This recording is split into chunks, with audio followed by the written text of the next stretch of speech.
Hi again, everybody, from Goss Stadium of Coleman Field on the campus of Oregon State University in Corvallis, along with Evan Bach, Brian Thomas, Andrew Roderick, and Garrett Dworshak. This is Mike Parker welcoming you to this non-league West Coast League game tonight between the seven-time champion Corvallis Knights, seven-time defending, 10-time overall champion Knights, and the showcase team from the Cascade Collegiate League. The second of a two-game series. The Knights won handily last night, 21-4. And the big hitting star for the Corvallis Knights was C.J. Collier, the pride of Gilroy High School, the 2024 Northwest Conference Player of the Year.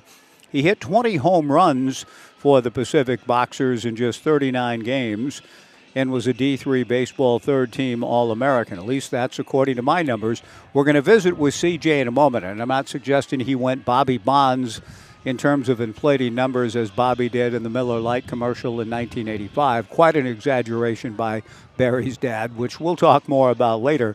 But coming up next, C.J. Collier will be my pregame show guest, and really enjoyed the conversation with a dynamic young man, a talented baseball player looking for a landing spot after his excellent career in Forest Grove with the Boxers. I think there's a slight discrepancy in how many home runs he said he hit there, but he hit one last night, and it was impressive. We'll hear from C.J. Collier next as we get ready for Game 2 on Horesco Chiropractic Baseball Night tonight. The first 250 fans receiving baseballs on their way in. Let's meet C.J. Collier after this 2-minute break on the Knights live stream and Joe Radio.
Back at Goss Stadium of Coleman Field, the Knights with a breeze of a win in a non-league game, and at the same time, after winning 21-4, also learned this evening that they have won the first half championship.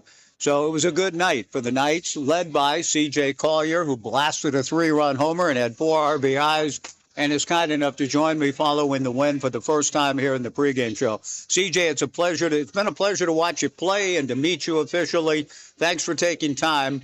We got a lot of things I want to talk to you about, but first of all, a 4 RBI night and a 3-run homer, it's got to feel pretty good. Oh, definitely. Just seen the ball well tonight, put a couple good pieces on it, and one happened to leave. You know, I saw the one you hit in Springfield, too, which I liked even better than this one. That ball you really crushed. Yeah, definitely. Got a hanging changeup and just took it over the wall. You hit 20, I think, during the regular season and being the Northwest Conference Player of the Year at Pacific. Huge year for you. So tell me a little bit of maybe, have you just had a kind of year where you've been seeing it, you're strong, you're hitting it with power? Tell me about the year with the home runs that you've had. Yeah, I just saw the ball pretty good all year. Took 23 out of the park, which 23. is a huge number. I think I actually led D3 this year, which is pretty cool. But yeah, just saw the ball well all season and just had fun playing. When you talk about seeing it, I mean, home runs sometimes difficult to, why they come as much as they do in certain seasons. But did you go into the year with an intent, in a sense? I mean, was it a goal to try to drive the ball more with that kind of authority? My goal more this year was to hit more doubles, but I guess doubles in game turn into home runs when you see them well. So, I mean, I'm not mad about the home runs, but would have loved to see a little more doubles. The year you had, though, to be the Northwest Conference Player of the Year, what did that mean to you to be honored that way and the kind of season you had and your team? It was great. After seeing what Jack Thompson did last year, he had a hell of a year. Kind of wanted to keep that train rolling and see how good of a year I could do and just try to do my best and just came out on top. And now you're kind of in a position, CJ, where you're waiting. You're in the portal after the big year you had. What happens, if you don't mind kind of giving us a little peek into your life now in the portal, what that's been like for you and kind of how you're kind of hoping it'll turn out?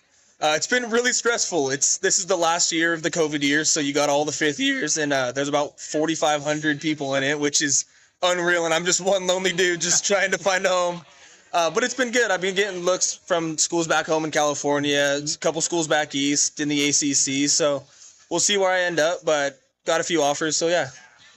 Stressful, but interesting, too. I mean, like being re-recruited again, kind of. I mean, what's it like in terms of dealing with the decision? It's a big one that's coming for you. Are you hearing a lot of different things? What makes it stressful? Just not knowing where I'm going next year makes it the most stressful. It's my last year of baseball. That's guaranteed. So want to find a good place that I'm going to play and I'm going to like all the guys that are there. So it's just the stress of like not knowing if I made the correct decision of where I'm going to go and just hoping I could find a good one. What about the decision originally coming out of Gilroy High School? And take us through your journey and, how you feel about the decisions you've made so far. I think the decision to go D3 route was perfect for me. I definitely learned how to develop my skills better. At our school, Pacific, we had a JV team. So I got to be able to play all 4 years and not have to take my freshman, sophomore year and not play and try to work into lineup. So being able to see live ABs in all 4 years was a tremendous help for me. And my coach, Brian Billings, has been a huge help in the recruiting process as well. We've had a few guys. TQ last year, he was here. He came out of Pacific and now is at Utah. So it's just we've had a good group come out of there, and it's just been a blast. Do you feel in any way that you are, if you went the D3 route, but now are looking to finish at the D1 level in your final year, were you a little bit of a late bloomer? I mean, have you developed a lot at Pacific through the years? Yeah, definitely. Out of high school, I was actually a shortstop. Just only played shortstop and was more of a contact hitter, honestly. And came to college. Coaches saw that I'm not the greatest infielder, so they moved me to the outfield, which was honestly the best decision I've made. They saw that I had a pretty good arm. They put me on the mound, started throwing, and it's just been a blast. And what about being here with the Knights? What's the experience been like for you? Oh, it's unbelievable. Just the atmosphere here at Goss and just the coach with Coach Knight, and sadly Bo had to leave, but we got Stringer and Uni here. It's just unreal compared to the places I've been before. CJ Collier with me just a little bit longer. And what does it mean to you and the guys? I know there's a lot of season left, but you're in the playoffs. You've clinched the first half. What does that mean to you? It's huge. Just the hard work we paid off since day one, coming here late May, early June. It's just paid off. We started off hot, winning our first 4 or 5, dropping one to Yakima, and then going 8 straight is huge. And now we can more relax and cruise into just developing our skills and going to the playoffs. And the final thing then is developing your skills. Coming down the stretch, whatever happens in the portal, wherever you end up, what's your biggest goal, both, I guess, coming in, and what you're doing in your game, what you want to kind of keep working on as the summer goes along? My biggest thing is just developing as a human. I got 1 more year of baseball, so might as well develop my interactions with people just for the workplace and all that when I'm older. But yeah, being here is definitely helping. Talked to a lot of people, just all the different culture and different people coming from different schools is a real help just in the future. CJ, we're glad you're part of this. Great to watch you play. Congratulations on everything that's gone on so far. Look forward to more long balls and where you're going to end up in D1 baseball next year somewhere. Thanks a lot, CJ, for the time. Thanks for having me. CJ Collier, my guest on the pregame show with the Knights and Seas.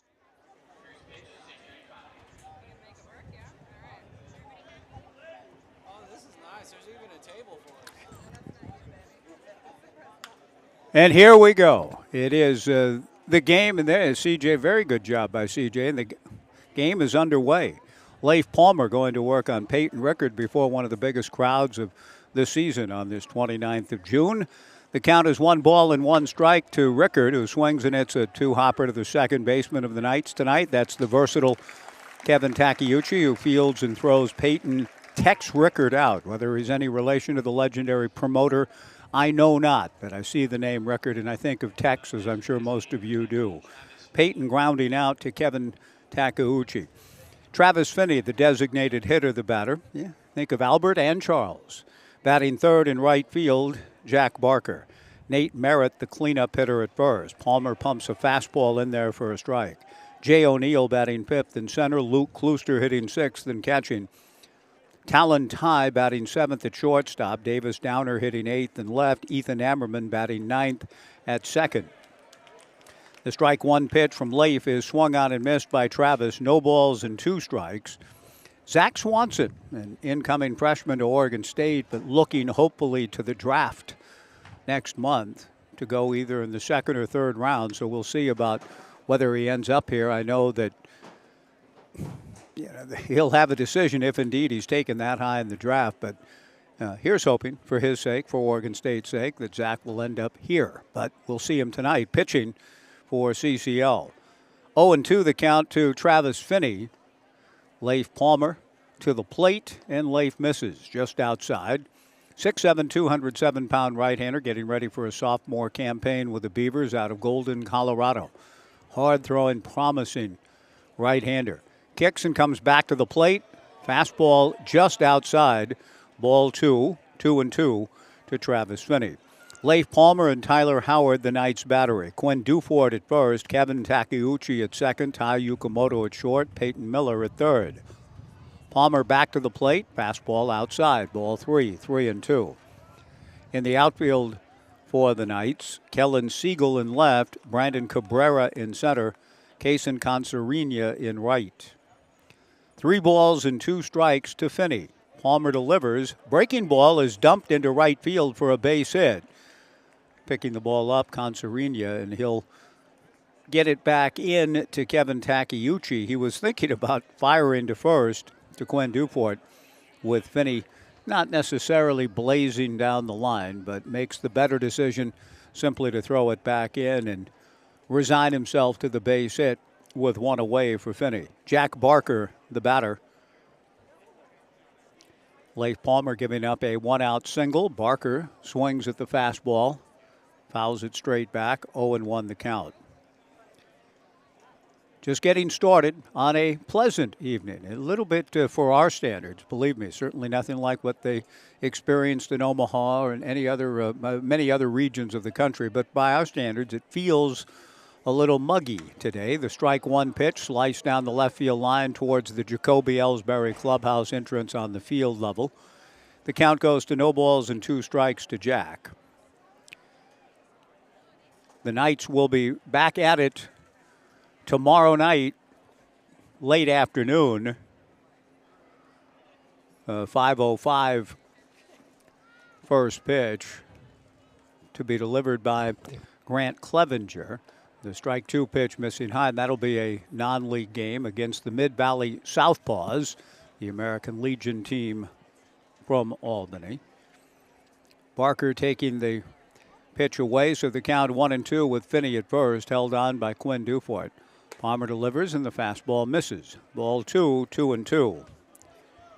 Jack Barker getting the opportunity again in the starting lineup from the College of Southern Idaho in Twin Falls, his hometown of Meridian, Idaho.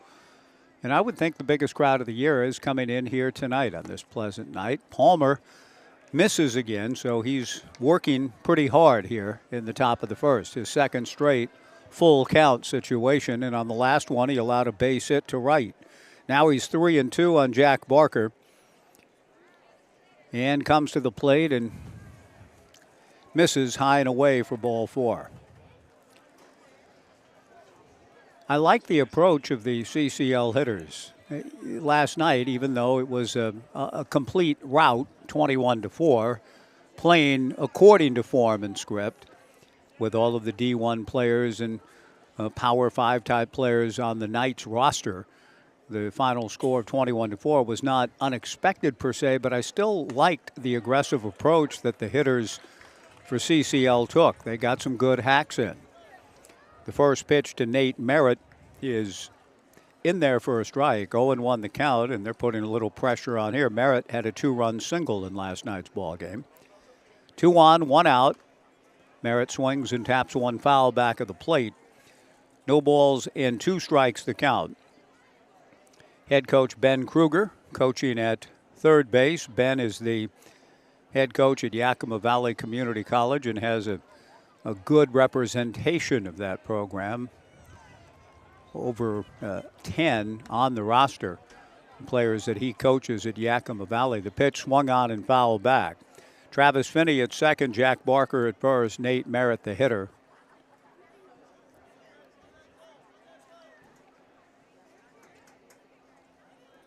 In fact, unofficially a count of 12 on the CCL roster from Yakima Valley Community College.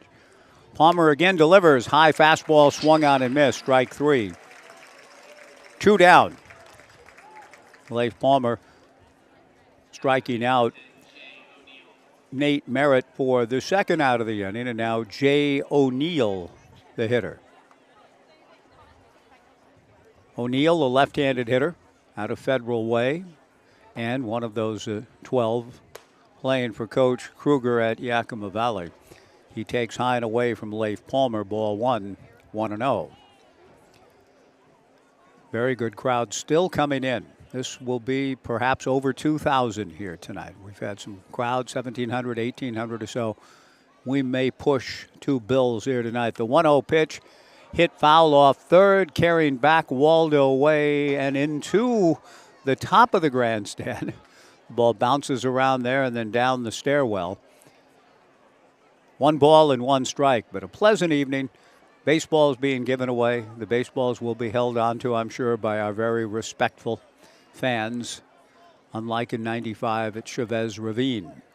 The 1-1 pitch, fastball swung on and missed by Jay O'Neill in the count 1-2 with baseball giveaway night tonight. I thought I might, in with Orlando Cepeda's passing, heading down memory lane, as I'm wont to do, thinking about Cha-Cha and the Baby Bowl and then reading about memorable events in baseball history. And the Dodgers, the last team to forfeit a game in 1995. The last major league forfeiture in baseball was on a baseball giveaway night when Hideo Nomo was pitching. 35,000 baseballs were given out. Lasorda got run, arguing balls and strikes, as did Raul Mondesi. And 25,000 of those 35,000 baseballs were thrown onto the field by angry Dodger fans. And the Dodgers forfeited the game to the Rockies. That was in August of 95. I think we're safe in that standpoint here tonight. 250 baseballs handed out to the fans. That's a great thing. The count, meanwhile, has gone 3-2 to Jay O'Neill. The runners go. A ground ball back at first. Dufort stumbles into it, falls down, shovels to Palmer at first for the out, and the inning is over. Nice play by Quinn and by Palmer getting over, crossing the bag, receiving the throw at his chest, kind of nearly falling into foul territory. And the important thing is Dufort and Palmer conspire to get their man and retire the side. No runs, a hit, no errors, 2 left after half an inning. CCL nothing. The Knights coming up. We'll take a 2-minute to get caught up a little bit. We'll be back in 2 for the first pitch to the Knights and give you their lineup when we return after 2 on the Knights live stream and Joe Radio.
First inning at Goss Stadium at Coleman Field. Let's take a look at the starting lineup for the Corvallis Knights against an Oregon State incoming freshman. Again, depending on what unfolds with the MLB draft on July the 14th. But Zach Swanson projected to be potentially a second to third round pick. Here's who Zach will face for the Knights. Leading off in center field, Brandon Cabrera. Kaysen Consarina batting second in right field. Kevin Takeuchi hitting third at second base. Zach to the plate. Fastball whacked into right field. Base hit. Brandon Cabrera taking the pitch through the 4-hole. Nice swing. Brandon continues his hitterish ways. And Kaysen Consarina will be the hitter. Quinn Dufort, the cleanup hitter at first base. Kellen Siegel batting fifth and left. C.J. Collier, the designated hitter, batting sixth. Tyler Howard hitting seventh and catching. Peyton Miller batting eighth at third base. Tai Yukamoto batting ninth at short.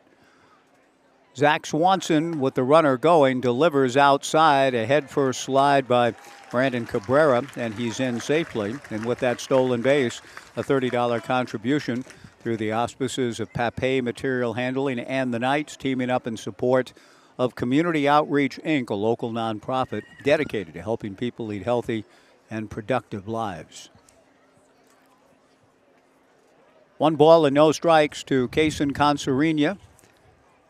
The incoming freshman to UCLA awaits and takes ball 2, 2-0. Zach Swanson and Luke Klooster, the battery for CCL. Nate Merritt at first, Ethan Ammerman at second, Talon Ty at short, Peyton Rickard at third, Davis Downer in left, Jay O'Neill in center, Jack Barker in right. The 2-0 pitch to Consarina is in there for a strike. 2-1 the count. Kevin Takeuchi on deck. 330 down both lines at Goss Stadium at Coleman Field. 365 to the alleys. 400 feet to straightaway center. The 2-1 breaking ball is whacked into right field. Base hit. Brandon Cabrera rounding third on his way to the plate. He will score. And the throw coming all the way into the catcher, Luke Klooster. Kind of lollipopped in from Jack Barker. No cutoff man available. At least if there was, he well overthrew him. And that allows Consarina to go into second. An RBI single for Kaysen. The Knights lead it 1-0. And Kevin Takeuchi, the batter. Barker thought he had a chance to get Cabrera coming to the plate. He really didn't. And the importance of hitting the cutoff man, the reason you throw the ball to the cutoff man is there's an example of it. He did not. He tried to get something extra on the throw, and it kind of looped in slowly to Luke Klooster and missed the possible cut man, and that enabled Consarina to take second. First pitch missing to Takeuchi. 1-0 Knights, bottom of the first inning. The 1-0 pitch from Zach Swanson. Down and away, ball 2. 2 balls and no strikes. There are no heights and weights or any of that kind of information on the roster for CCL. So as we go here, I'm going to look up those numbers and try to find them for Zach. 6'3", 195, Tootle Lake High School. And perfect game is the first thing that comes up in a search. Takeuchi taking ball 3, 3-0. Big physical looking righty comes back with a 3-0 pitch, a strike, and the count 3-1. Commitment is to Oregon State, and the evaluation of Zach, elite level arm speed on an athletic frame, 92 to 95, 85 mile per hour slider, high spin characteristics. 6'3", 195 out of beautiful Tootle Lake. And again, projected to be an early round pick. Consarina goes. The pitch is high on the 3-0 pitch in there for a strike. No throw from the catcher, Luke Klooster, and another stolen base for Consarina. The Knights with 2 more. They lead it 1-0. The count goes to 3-2 to Kevin Takeuchi. Quinn Dufort on deck, 1-0 Knights. Swanson will work out of the windup. The big kid delivers, and it's pounded foul at the plate by Takeuchi. 3 balls and 2 strikes.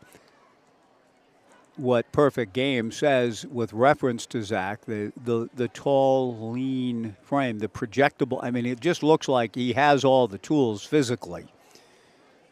And so whatever he chooses to do, whether to sign professionally, come here, he certainly bears a good deal of watching in his development. He misses on the 3-2 pitch to Takeuchi. Kevin trots down to first. Quinn Dufort, the batter. Swanson is yet to record an out.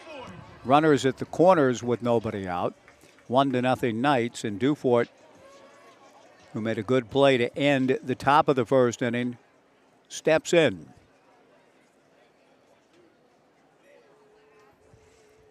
Out of the stretch works Swanson, the infield a double play depth. Dufort hooks one down the right field line, fair. Consorina scores easily. Digging for third is Takeuchi. Dufort slides into second with a double. The Knights lead it 2-0.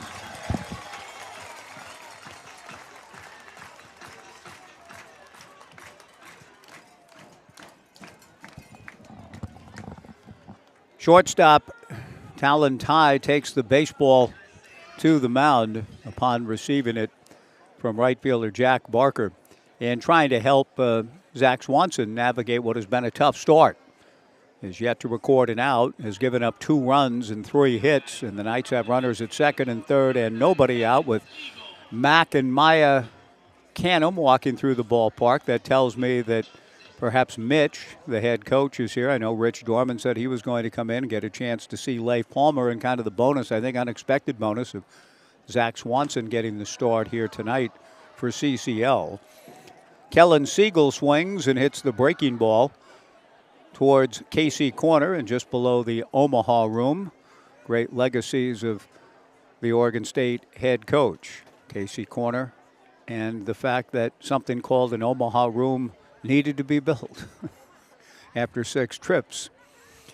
The strike one pitch, a ground ball to short. This will score a run. Takeuchi will score. The throw across to first. The base umpire says out on Kellen Siegel, which is kind of too bad in that while a run scores and the Knights lead it 3-0, it appeared as though Kellen was safe. But he does get the run batted in, and C.J. Collier, our pregame show guest, the designated hitter, the batter.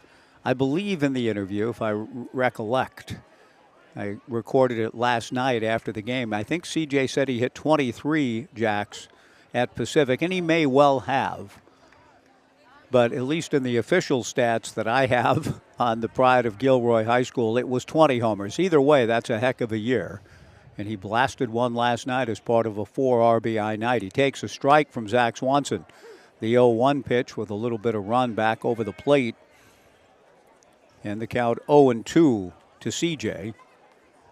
Quinn Dufort at second, 1 out. 3-0 Knights in the bottom of the first inning. Swanson set, the righty to the plate, breaking ball up, and the count 1-2.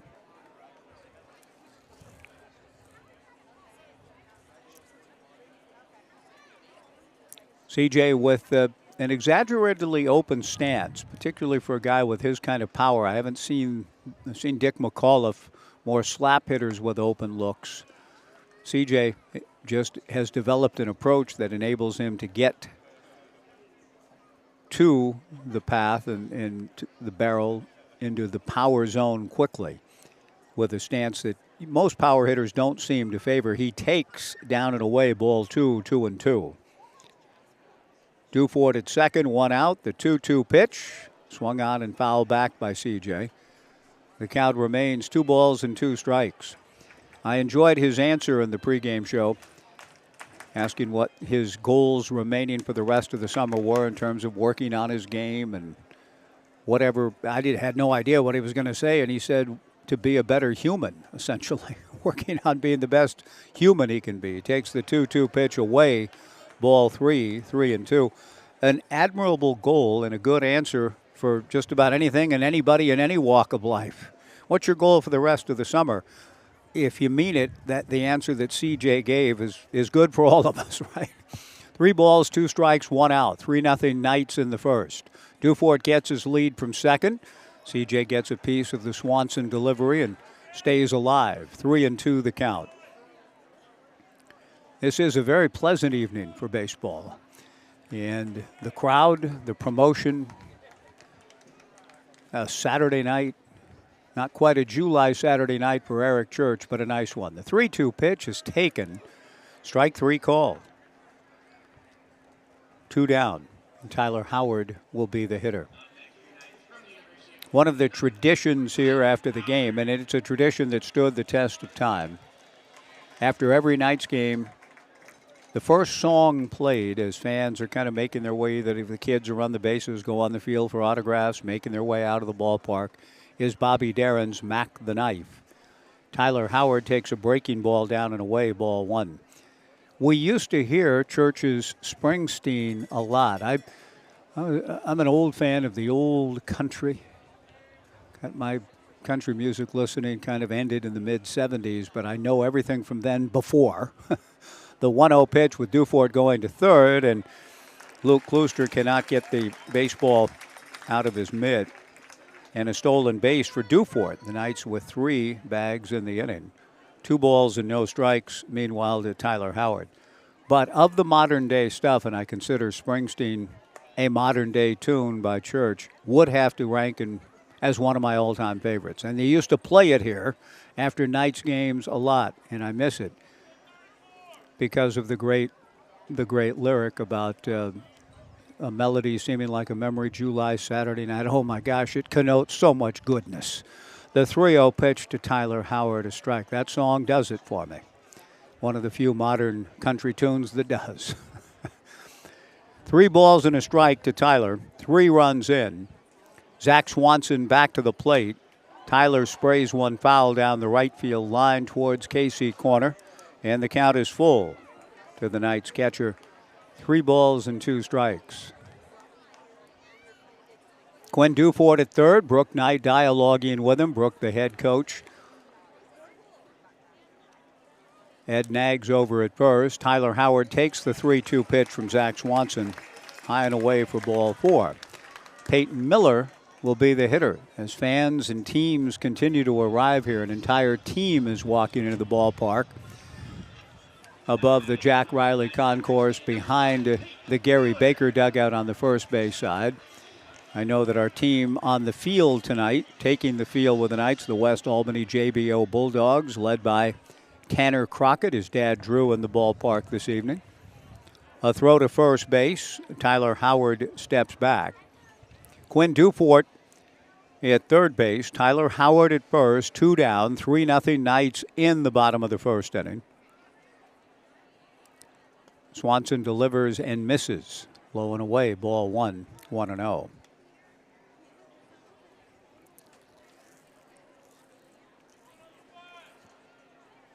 I had Zach ticketed, I thought, for a summer with the Springfield Drifters in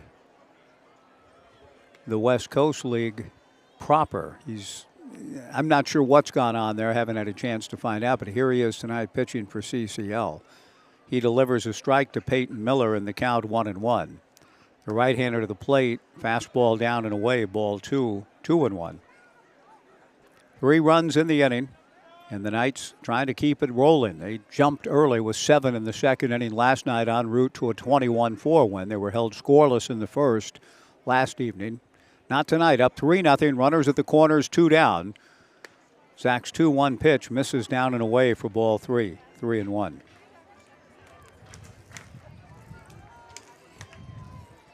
Slight breezes blowing out towards left center field. A little bit more cloud cover beginning to move in over us.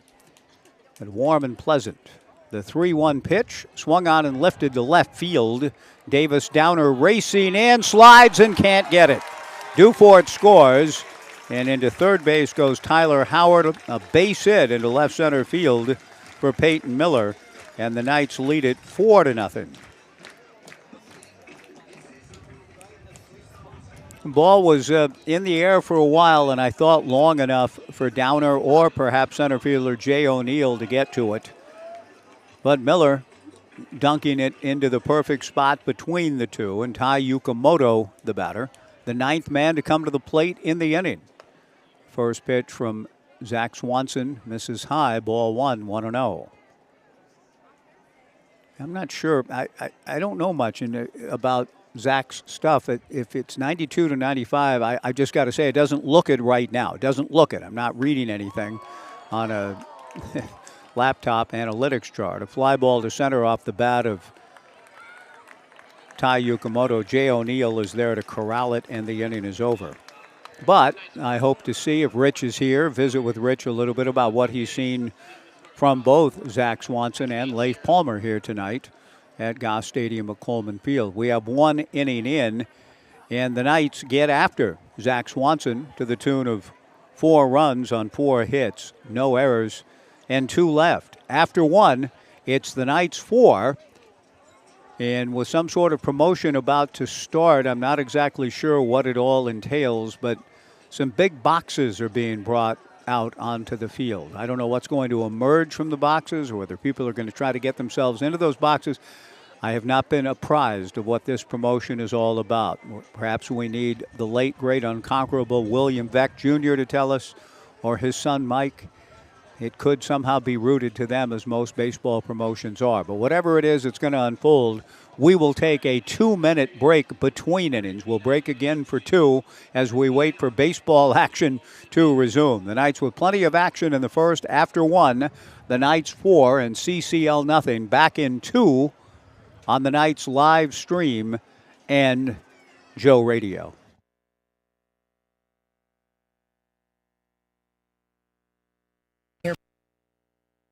We want to say thank you.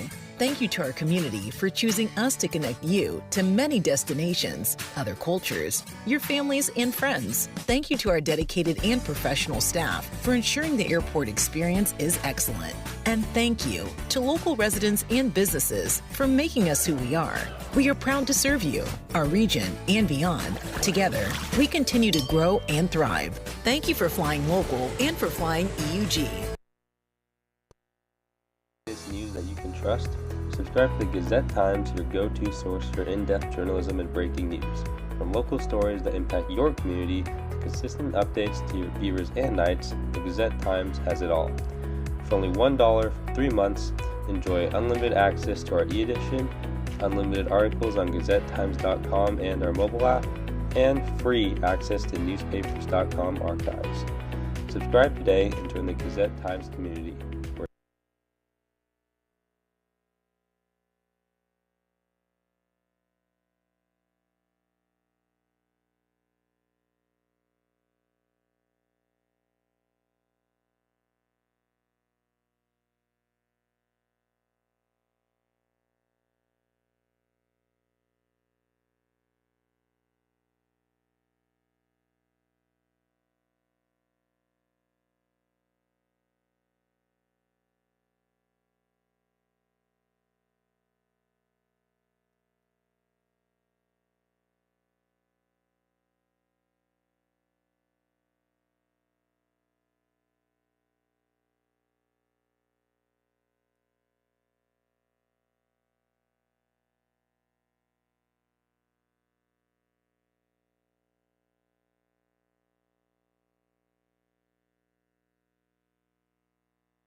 Well, before the game, there was a softball match between the city's finest, the Corvallis Police Department, and the Fire Department.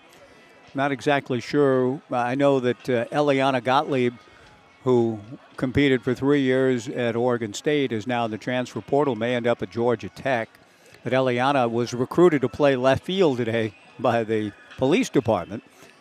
But we just had a demonstration. Those boxes were brought onto the field. Then a police dog was led out onto the field, and in one of those boxes was a human, a member of the police department, I'm sure. And the dog kind of sniffed around the boxes and then began to bark in front of one of the big wooden boxes on the field. The box was overturned, and with the right amount of protective padding, the officer who was asked to emerge from the box went running along the right side of the infield, and the police dog did his job well and chased him down and grabbed him by the well-padded arm, much to the delight of this big Saturday night crowd, which cheered the efforts and the good work of the police dog here in the city. We go to the second, 4-0 Knights. A two-hopper to short. Tai Yukamoto fields and throws to Quinn Dufort. So Leif Palmer waiting out the impressive demonstration by the City of Corvallis Police Department, gets an out on the first pitch that he throws thereafter. One pitch, one gone in the top of the second. 4-0 Knights. Talon Tai comes to the plate. First pitch to Talon, a strike, and the count 0-1. He too competes at Yakima Valley Community College from Kamiakan High School in the Tri-City. Palmer strike one, breaking ball lifted to shallow center field. Coming in a hurry is Brandon Cabrera. He slides into it and makes the catch. 2 down. The home plate umpire with the call, with the base umpire watching to make sure that Ty touched first and rounded second. So good mechanics on the umpiring crew's part, but also excellent work by the Knight center fielder, Brandon Cabrera. 2 pitches and 2 outs here in the top of the second inning with the Knights ahead 4-0. Davis down to the batter. Leif Palmer delivers down and in. Ball 1, 1-0. Leif, the 6'7" righty from Golden, delivers. Fastball chopped foul. 1-1 the count. Davis appeared in the game late last night. The 1-1 pitch, good slider from Palmer, in there for strike 2. 1-2 the count to Davis Downer out of Everett Community College and O'Day High School. The 1-2 pitch on the way. Fastball blooped into shallow right. Quinn Dufort backs up into shallow right and makes the catch. The Knights first baseman puts it away. He ended the first inning with an assist. He gets the put out here, and Leif Palmer makes quick work of CCL in the second. We go to the bottom half. It's the Knights 4 and the CCL Showcase team nothing on the Knights live stream and Joe Radio.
Well, the mystery of Zach Swanson has been solved in that I called Rich Dorman, the Oregon State pitching coach, between innings.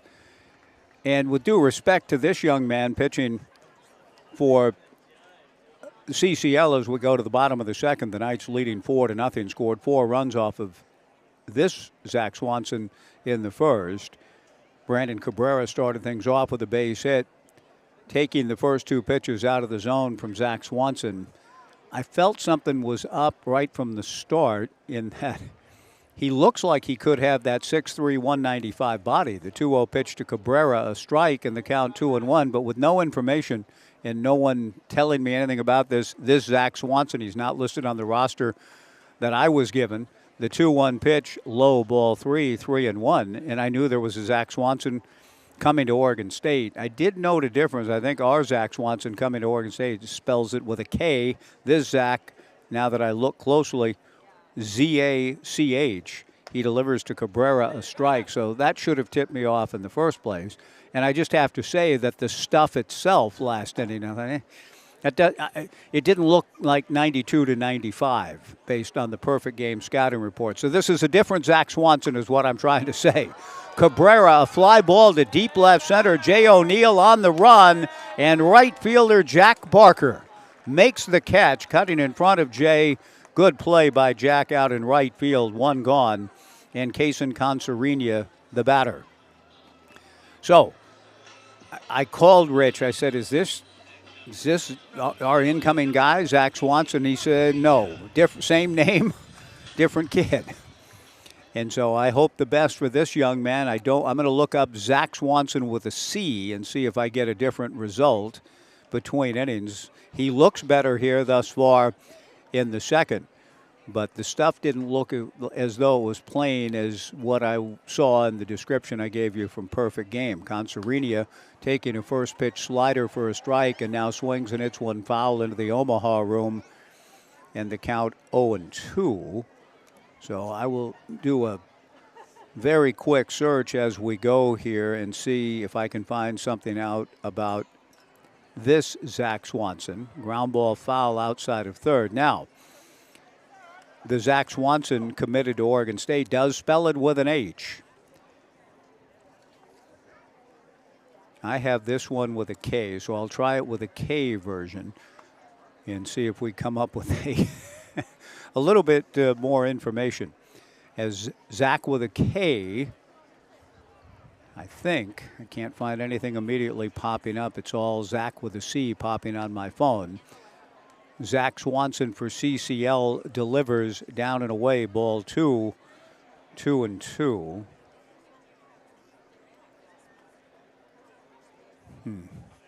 The 2-2 pitch, way outside, ball 3, 3-2.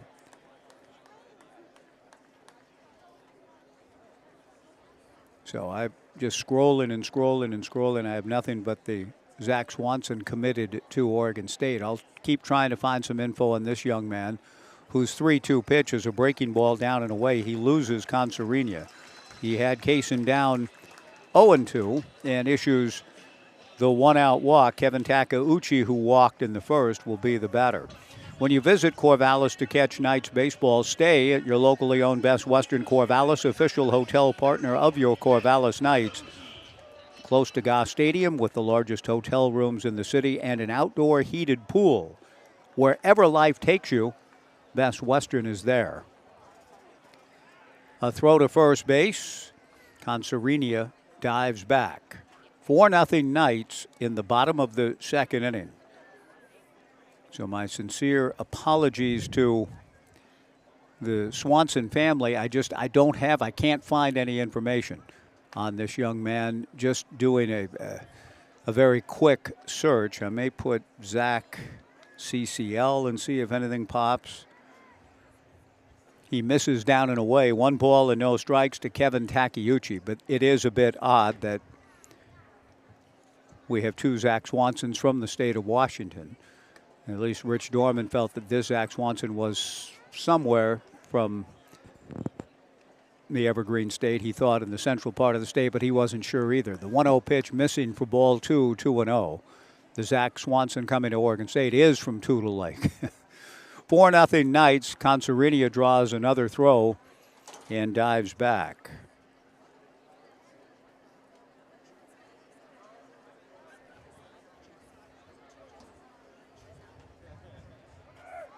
There goes a runner. Pitch is swung on and missed, and no throw from Luke Klooster.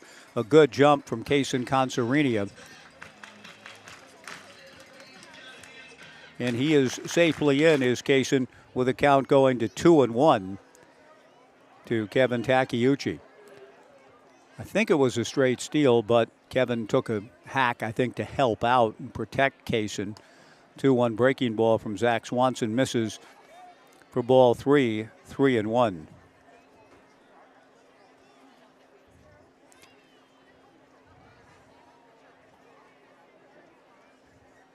The right-hander ready.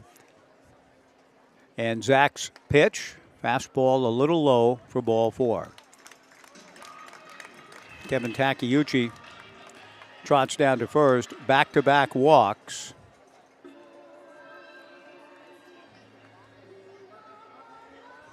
And that'll bring to the plate Quinn Dufort. Number 22, Quinn Dufort.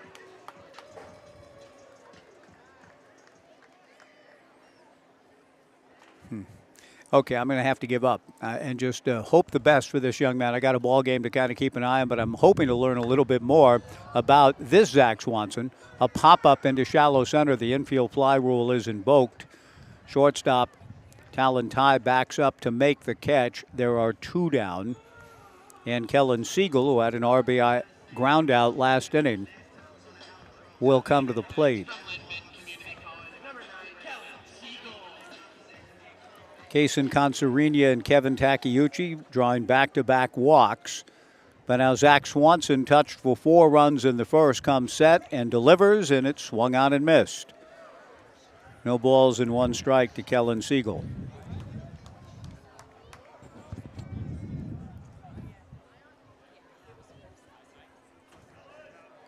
Concerini at second, Takeuchi at first. Kaysen going to third and goes in standing with no throw. The pitch a strike. And the count, no balls and 2 strikes, with Concerini getting his second stolen base. And now going to second with no attention being paid by Zach Swanson, Kevin Takeuchi. So the Knights are on it again in their aggressive run game. And now thinking about stealing home, Concerini comes back. A line drive to right field. And going to his knees, misjudging it. I think it was short hopped. Brooke Knight is mad because he just had 2 runs taken off the board, and what he thought was a ball short hopped in right, essentially trapped by right fielder Jack Barker. But the call will stand. Instead of a 2-run hit into right field, Barker racing in, snared it in time to convince the umpires that he caught that line drive off the bat of Kellen Siegel. Kellen is 0 for 2, but I think should be 2 for 2 and should have 3 RBIs at the moment. I don't think Barker caught that ball cleanly, but I'm going to check between innings here to see if perhaps by the video replay that the guys are doing in the booth that indeed Barker may have caught it. I'll go check. In the meantime, and now we're going to keep playing. The runner Siegel has been credited with a base hit. So after Brooke Knight got the umpires together, he wins the case. And I think he's right. I think he had the solid argument, and we're going to play on here in the second and keep things here. I was about to head over to the window of the McGrath family press box and ask Evan or Andrew or Brian, hey, well, how did you see it? And now Kellen Siegel is going to go out to first base. He just picked up 2 runs batted in. Concerini scoring and Kevin Takeuchi scoring. So Kellen does have his 3 RBIs on a 2-out, 2-run single to right that was trapped. Now Ben Kruger comes out. I mean, come on, you can't change your mind again, right? I mean, you called him out. The argument made by Brooke Knight and the umpires say safe, but the Knights runner, Siegel, hasn't returned to first base. Ben Kruger's kept his team in the dugout while he takes up his own case about you called him out, now you called him safe, what gives, what's going on. And fortunately, the Knights lead it 4-0. I think it's going to be 6-0 here in a moment. Ben Kruger, I don't think is going to be a happy camper. But I don't think we're going to have Dodger Stadium revisited from 1995 and the Hideo Nomo night. Those baseballs, by the way, were signed baseballs by all of the Dodgers rookies of the year. Hideo Nomo, I think, went on to win it himself that year, too. But those Rookie of the Year baseballs with Eric Karros ejected from the game for arguing balls and strikes. Raul Mondesi ejected for doing the same. Eric, by the way, one of those rookies in Dodger history, a Rookie of the Year. Lasorda throwing his arms up in the air, agitating the crowd even more in the 8th inning, and the baseballs came flying from the upper decks and all the pavilions. And 20-some thousand baseballs came on the field, and Jim Quick said the game's over. The home plate umpire, and the Dodgers forfeited.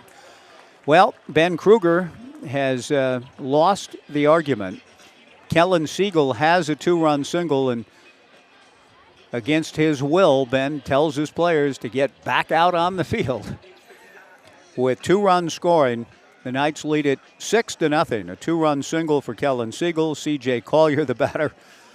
And Kellen, I thought, was robbed in the first inning. It looked as though he was going to be robbed again of a hit. Not this time. A reversal of the call, not by video review, but by Brooke Knight's eloquence, rhetorical arguments. Win the day. Ben tried to counter, and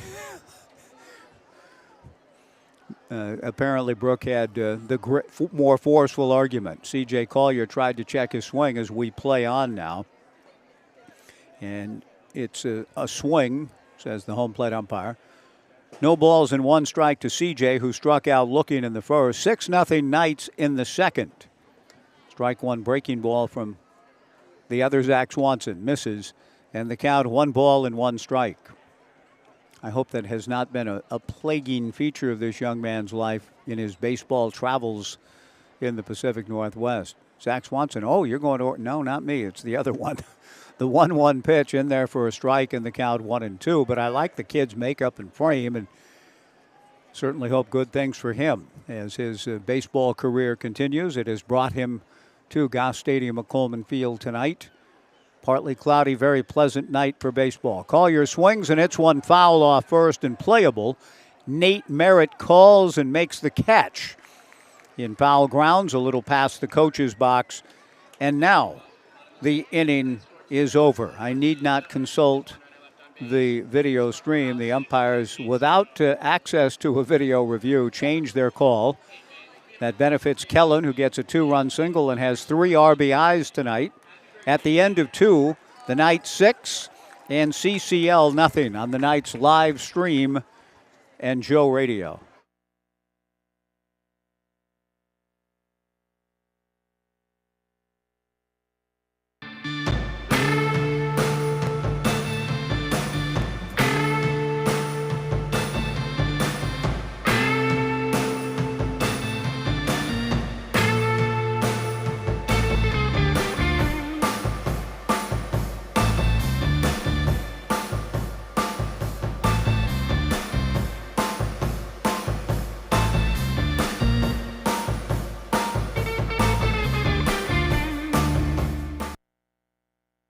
Hey Corvallis Knights fans, looking for an amazing deal? Come down to Wilson Motors. Visit us today and get free tickets to Wilson Motors Night with the Corvallis Knights on July 24th. It's a night you won't want to miss. Exciting baseball, great company, and fantastic giveaways. While you're here, check out our wide variety of vehicles. From sleek sedans to rugged trucks, we've got something for everyone. Wilson Motors, the one-stop shop for unbeatable deals and unforgettable nights. Hurry in and score your tickets today at Wilson Motors on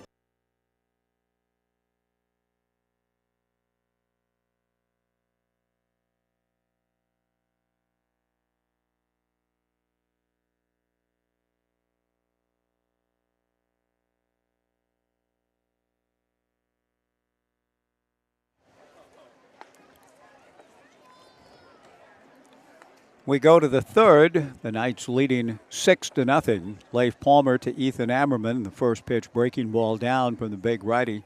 The 1-0 fastball hit foul past the Omaha Room and into Urchin Alley, where a souvenir will be collected. The first action in the alley, I believe, tonight. 1 ball and 1 strike to Ethan Ammerman. Leif back to the plate.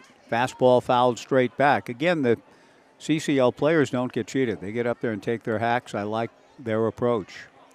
1-2 the count. 6 runs, 5 hits for the Knights. No runs, 1 hit for CCL. Slider in there. Strike 3 call. Good pitch. Pretty much spotting up the slider that way. Ethan Ammerman, Gavin Turley, Travis Pisano would have a tough time getting to that pitch. Great pitch by Leif. 1 away, Peyton Rickard the batter. Peyton grounded to second in the first. He swings at the first pitch and rolls it foul to his own first base coach. No balls and a strike. I talked to a few of the CCL players. They're part of what I'm told is a league based in Centralia, 4 teams. I visited with a few of their players before the game. They weren't quite sure who their first base coach was in last night's game. They get together off of various teams for these games against West Coast League competition. A strike 1 pitch down and in, and the count 1-1. It looks as though it's a player on the team coaching at first. Jake Verlack, I believe, is the first base coach tonight. Pitch is fouled back in the count. 1 ball and 2 strikes to Peyton Rickard, who grounded to second to open the game. The 1-2 pitch from Leif is outside for ball 2. 2 balls and 2 strikes. Travis Finney on deck. Leif Palmer comes back with a 2-2 fastball, lifted to center field. Racing in is Brandon Cabrera to catch it, 2 down.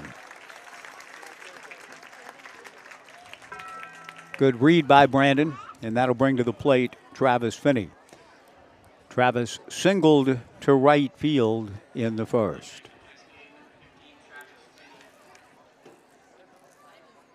Travis has thus the base hit for CCL.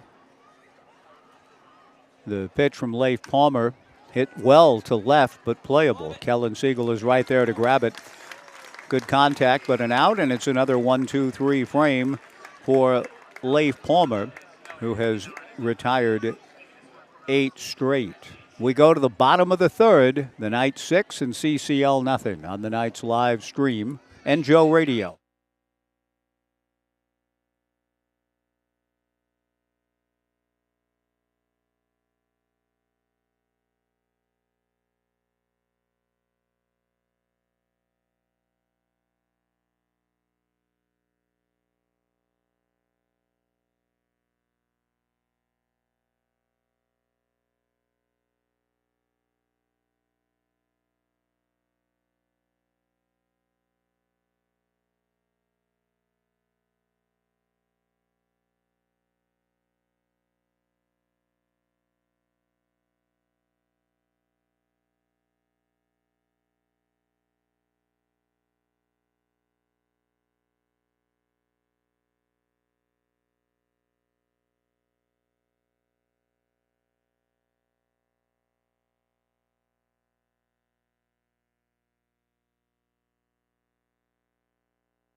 Pitching for Cascade, number 26.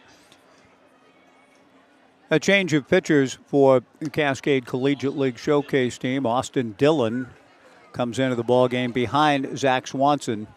I have been trying in vain between innings to get a little more information on this young man who leaves after 2 innings. 6-0 Knights. Austin Dillon is the new pitcher out of Yakima Valley College in Sandpoint, Idaho, Sandpoint High School in that beautiful community. He'll go to work now against Tyler Howard,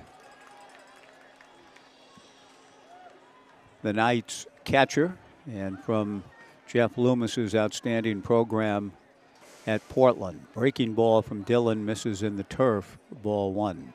Tyler Howard, Peyton Miller, and Tai Yukamoto in the bottom of the third before the biggest crowd of the season thus far. It will not be the largest. That's probably going to be Wednesday of next week. We hope you haven't been shut out on the tickets front. The big fireworks extravaganza here Wednesday night, presented by Oregon State Credit Union. A 7:15 game time, fireworks to follow. Howard takes ball 2 from Dillon. Austin comes back and the fastball misses. Ball 3-0. Tyler drew a walk in the first inning. The Knights have walked 4 times. They've scored 6 runs and they lead at 6-0. Howard takes the 3-0 pitch outside for ball 4.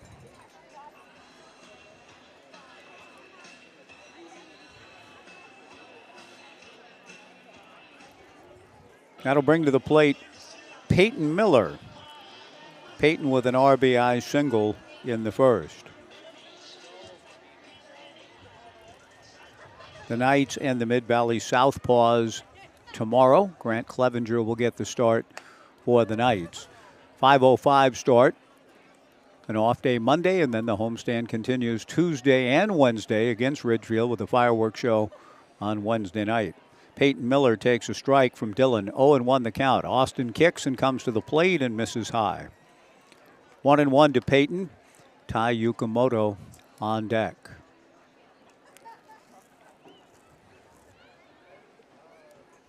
Dillon looks over at first. Nate Merritt holding Tyler Howard on. Delivers a breaking ball down. Ball 2, 2-1. I mentioned Eliana Gottlieb earlier. She's part of the Knights analytics team in the McGrath family press box to my left. A fascinating world, that is. The 2-1 pitch, a line drive, base hit to right field. Tyler Howard will stop at second. Jack Barker gets the ball back in. Peyton Miller is 2 for 2, taking the baseball the other way, and that'll bring to the plate Tai Yukamoto with runners at first and second and nobody out as the Knights look to add to their 6-0 lead here in the third. Something that I asked Eliana about, I ask you now somewhat, not so much rhetorically. I am seeking information. Yukamoto shows bunt, looks at a breaking ball down and in, ball 1, 1-0. Trying to figure out in Major League Baseball these days, maybe it's simple. Maybe I'm overthinking it, but I don't know. I mean, that's quite possible. The 1-0 pitch to Yukamoto, fastball down and in, ball 2, 2-0, and that is this. I just said fastball down and in, ball 2. The analytics world now and things that are spit out in a moment, instantaneously. Everything. 2-seamer, 4-seamer, cutter, slider, spin rate, velo. Yukamoto whacks one fair into the right field corner. I don't know what the exit velo was, but again, they're going to get Tyler Howard home and Peyton Miller rounding third. He's on his way to the plate. Yukamoto into third with a triple, and the Knights lead at 8-0.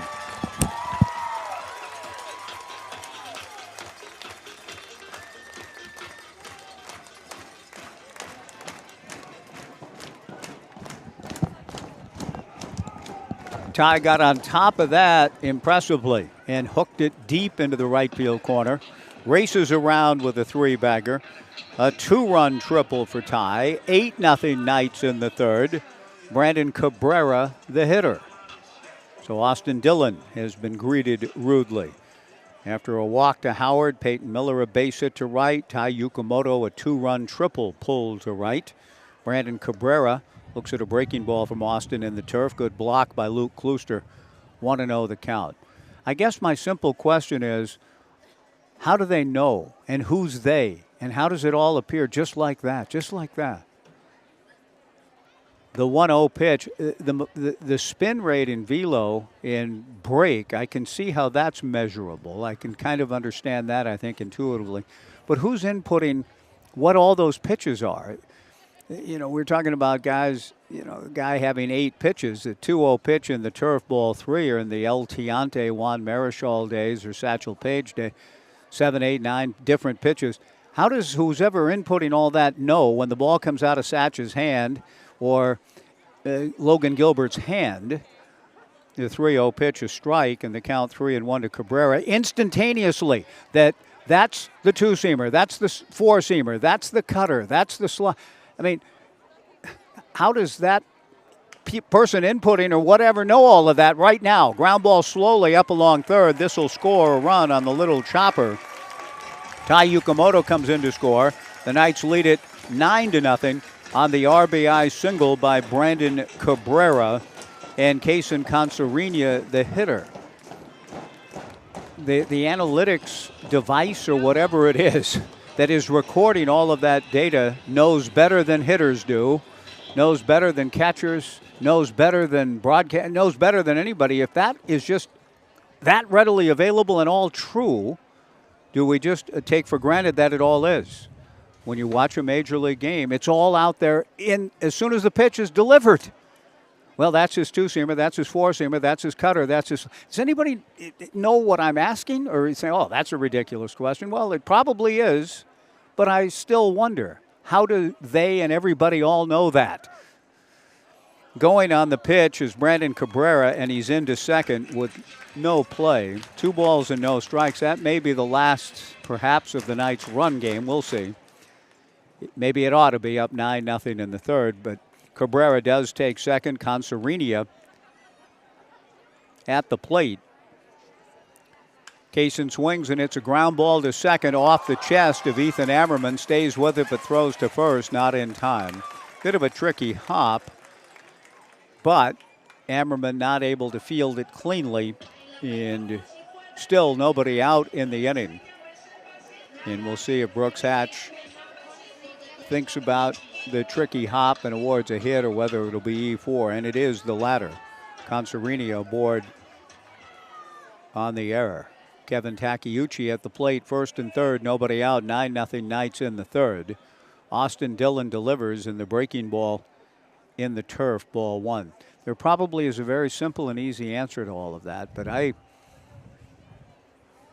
we live in an era now, and listening to broadcasts, the pitches are identified after the fact. The Knights haven't shut down the run game yet. There goes Consarinia into second. No play on the pitch, down and away, ball 2, 2-0. But I hear now the Mariners broadcast, Gary Cohen on Mets broadcast, outstanding broadcaster, but they'll call all the pitches sort of after the fact because it's all provided now. The 2-0 pitch, fastball for a strike, and the count 2-1. I just know, listening to ball games over the years, back in the day, so to speak, you might fastball, curveball, slider, change, kind of the 4-pitch mix forever. A fly ball to shallow right. Coming in to make the catch is Jack Barker, and he hits the cut man, and holding at third base will be Brandon Cabrera. The first out of the inning, and Quinn Dufort to the plate. So, again, I was asking Eliana Gottlieb earlier today, just, okay, what do you input? How do you know? I know that at the major league level, all of their equipment, I'm sure, is far more advanced and capable of being able to instantaneously recognize all that stuff. But it's amazing to me that it can be spit out that quickly. But it's a useful tool. The pitch is in there for a strike, and the count 0-1 to Dufort. Dillon comes back and misses inside, and the count 1-1. But it will, as the Zach Swanson who pitched bears further research, so does that big question in the age of analytics. The 1-1 pitch to Quinn misses high for ball 2, 2-1. Dufort an RBI double in the first inning. Pop to short. In his last at-bat, he swings and strokes it to center field, base hit. Cabrera scores. Consarinia will too. A 2-run single for Quinn Dufort, and the Knights lead it 11-0.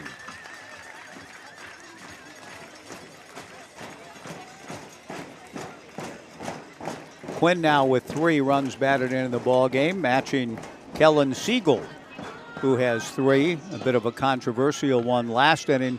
The Knights scored 2 last inning, but they were nearly shut down completely after Kellen's line drive to right was originally ruled a catch.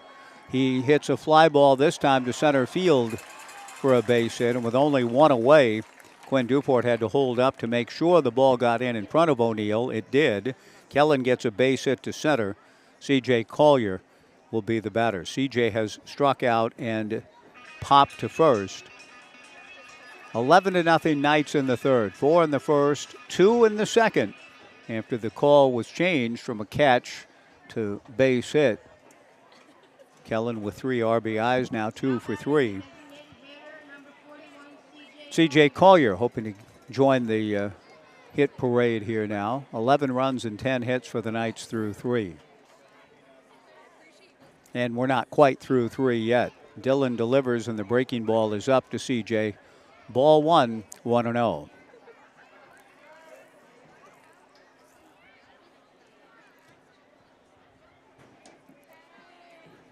Dillon from the stretch and comes to the plate. C.J. takes a strike and the count 1-1.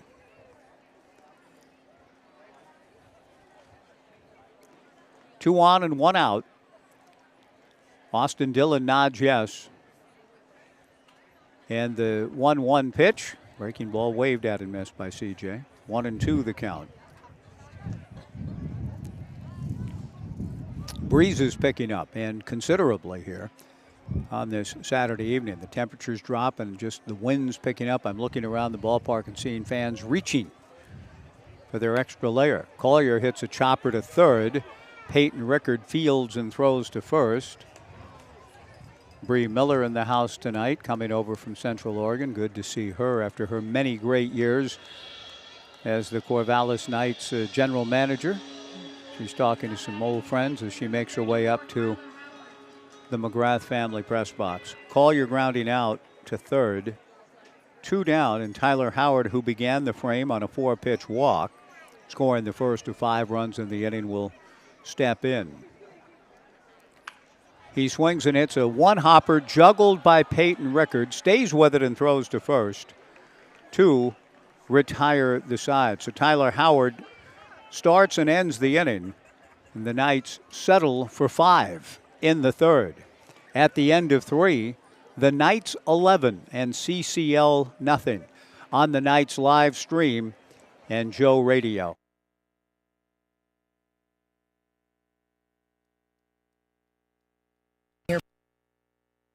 We want to say thank you. Thank you to our community for choosing us to connect you to many destinations, other cultures, your families, and friends. Thank you to our dedicated and professional staff for ensuring the airport experience is excellent. And thank you to local residents and businesses for making us who we are. We are proud to serve you, our region, and beyond. Together, we continue to grow and thrive. Thank you for flying local and for flying EUG. Knights fans, looking for an amazing deal? Come down to Wilson Motors.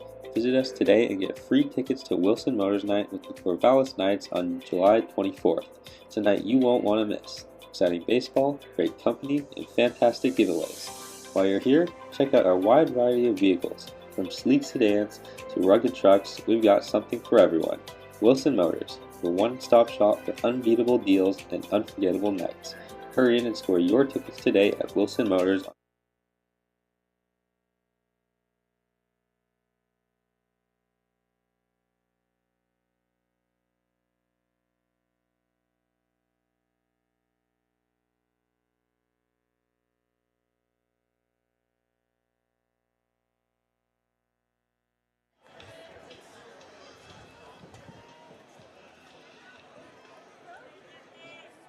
If you live or work in one of 24 Western or Central Oregon counties, then you're entitled to membership privileges and the full financial services at Oregon State Credit Union. You can join online at OregonStateCU.com or one of their 15 branches.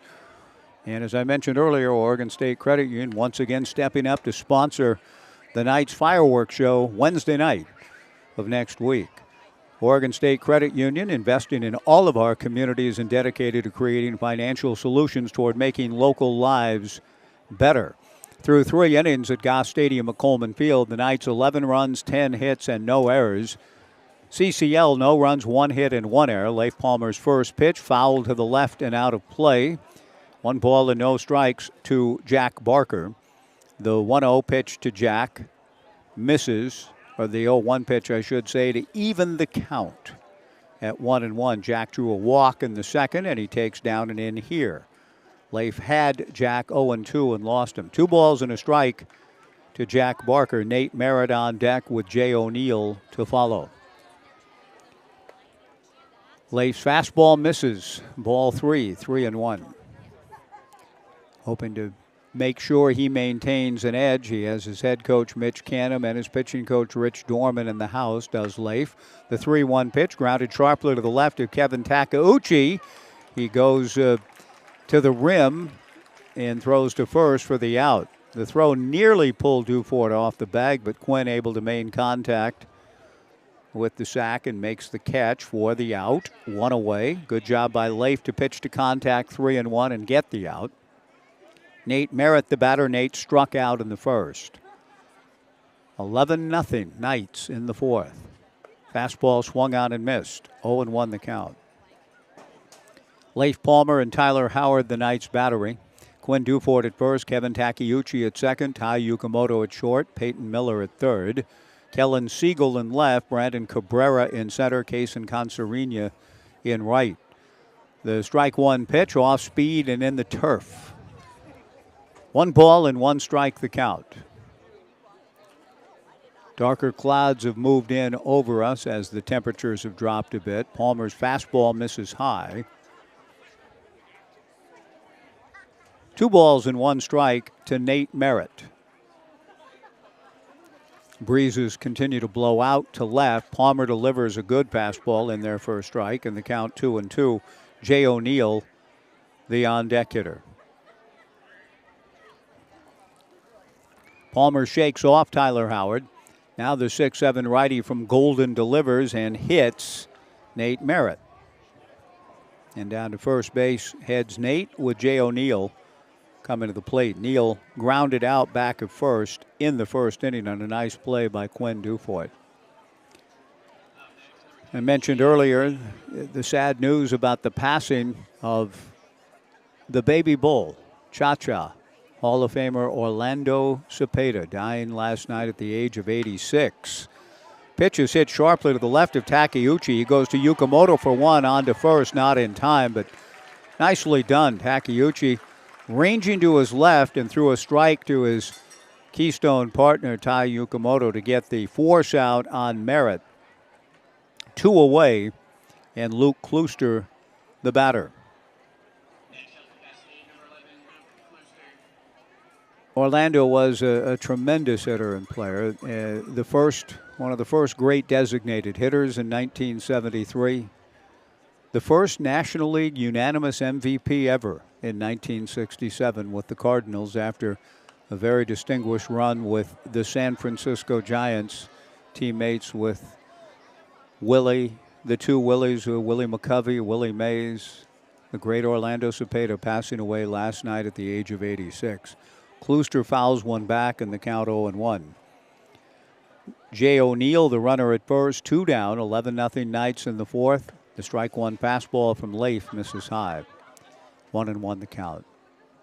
I remember being astonished, I think it was 1988, thereabouts, with the Portland Beavers in the Pacific Coast League down at Phoenix Municipal Stadium where the Phoenix Firebirds were playing the Portland Beavers. Breaking ball misses inside and the count 2-1. I saw sitting in the stands with a clipboard doing a little scouting. I thought to myself, that looks like Orlando Cepeda. And I've knowing him from television and baseball cards, and behold, it was.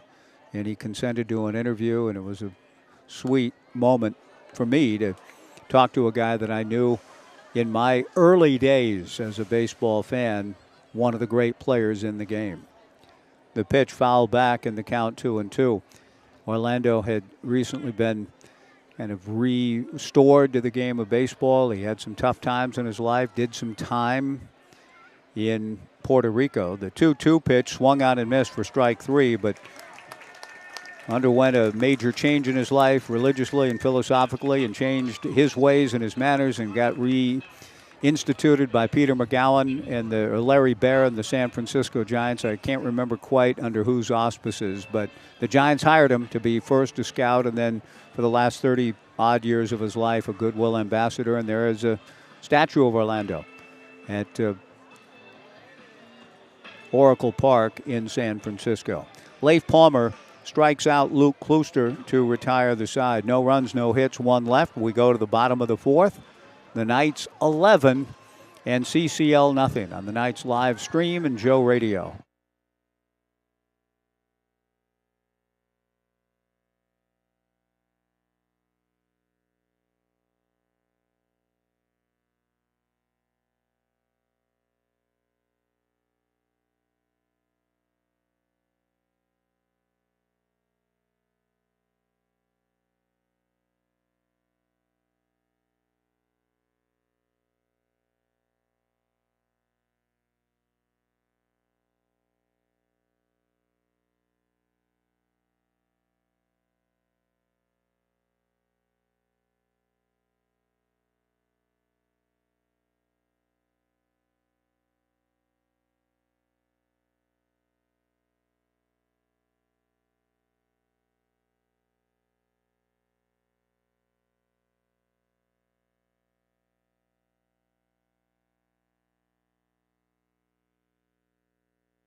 For replacement glass or new vinyl windows in your home, call Smith Glass, located in Corvallis and Albany.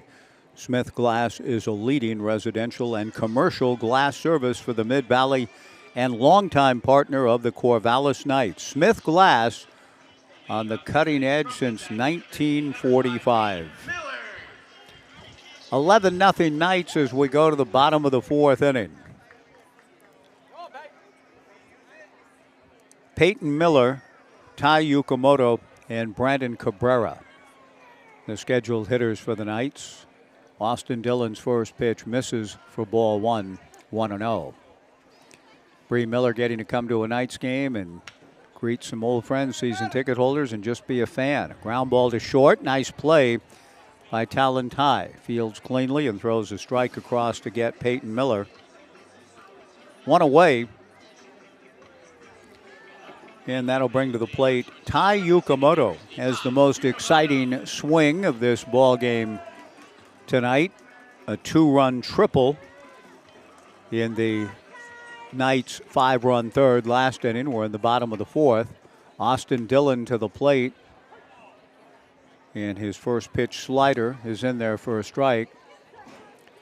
I may ask Bree to put the headset on with me here for a moment. Need to move my Roger Kahn and Alistair Cook out of the way and create some room for her. Got to carry the little satchel wherever you go. You never know. Hey, Bree, put the headset on. Come on over and say hello. The strike two pitch to Yukamoto, a soft liner into left field for a base hit. Ty continues his hitting. Was always you got to have books with you at all times because you never know. You know what could happen. Games delayed. Wherever you are. You gotta have books, and so I moved them though for you, Bree. They're sitting there now. Great to see you, Bree Miller, joining me. And I was just commenting, Bree, that you are getting to watch a game, no pressures. You're just being a fan, right? It's actually crazy. It's a weird feeling. It is a little surreal. It's kind of fun. Yeah, Derek texted me the other day, and it was like 9 o'clock. I'm like, "What are you doing? Why are you still working?" He goes, "Bree, do you realize what time of year this is?" And I'm like, "Oh, you're right." So Yukamoto with a base hit. The batter is Brandon Cabrera. Bree, give us an update. I mean, you weren't here full time last year, but when we lost Jen, you were helping in the transition time. So you've been away a little bit officially for a while. The pitch is lifted to left field, looking up into the partly cloudy sky. Davis Downer is there to make the catch. 2 down. Your timeline, when you began and when kind of you finally officially said, okay, I am officially no longer in the Knights front office, even though last year you were still helping a lot. Yeah. So Yeah. when did you first join, and when did it kind of officially come to an end? So I was an intern the first summer in Corvallis, 07. 07, yep. And then I graduated. Let me know when you need me to Yeah, stop talking. Consarinia takes a breaking ball in the turf, ball one. I graduated from Oregon State in 09 and told Dan Siegel I'd go get a real job, and he goes, "Hold on a second, I think this might work." So He had a real job for you. The 1-0 pitch swung on and missed, and the count 1-1. So what was that first real job after interning? What were your roles in those early days in 09? my role with the Knights was director of business development, and he just said, "Be everywhere all the time." The 1-1 pitch in the turf. It's a wild pitch down to second base. Goes Tai Yukamoto, 11-0 Knights here in the fourth. And you were, and thus it began, and then the job evolved as the years went on. I became actually, when I was an intern, I was assistant to the president for a little bit, so I got to kind of see what a full-time role would look like, and it did seem kind of fun. So when that opportunity came to come on full-time.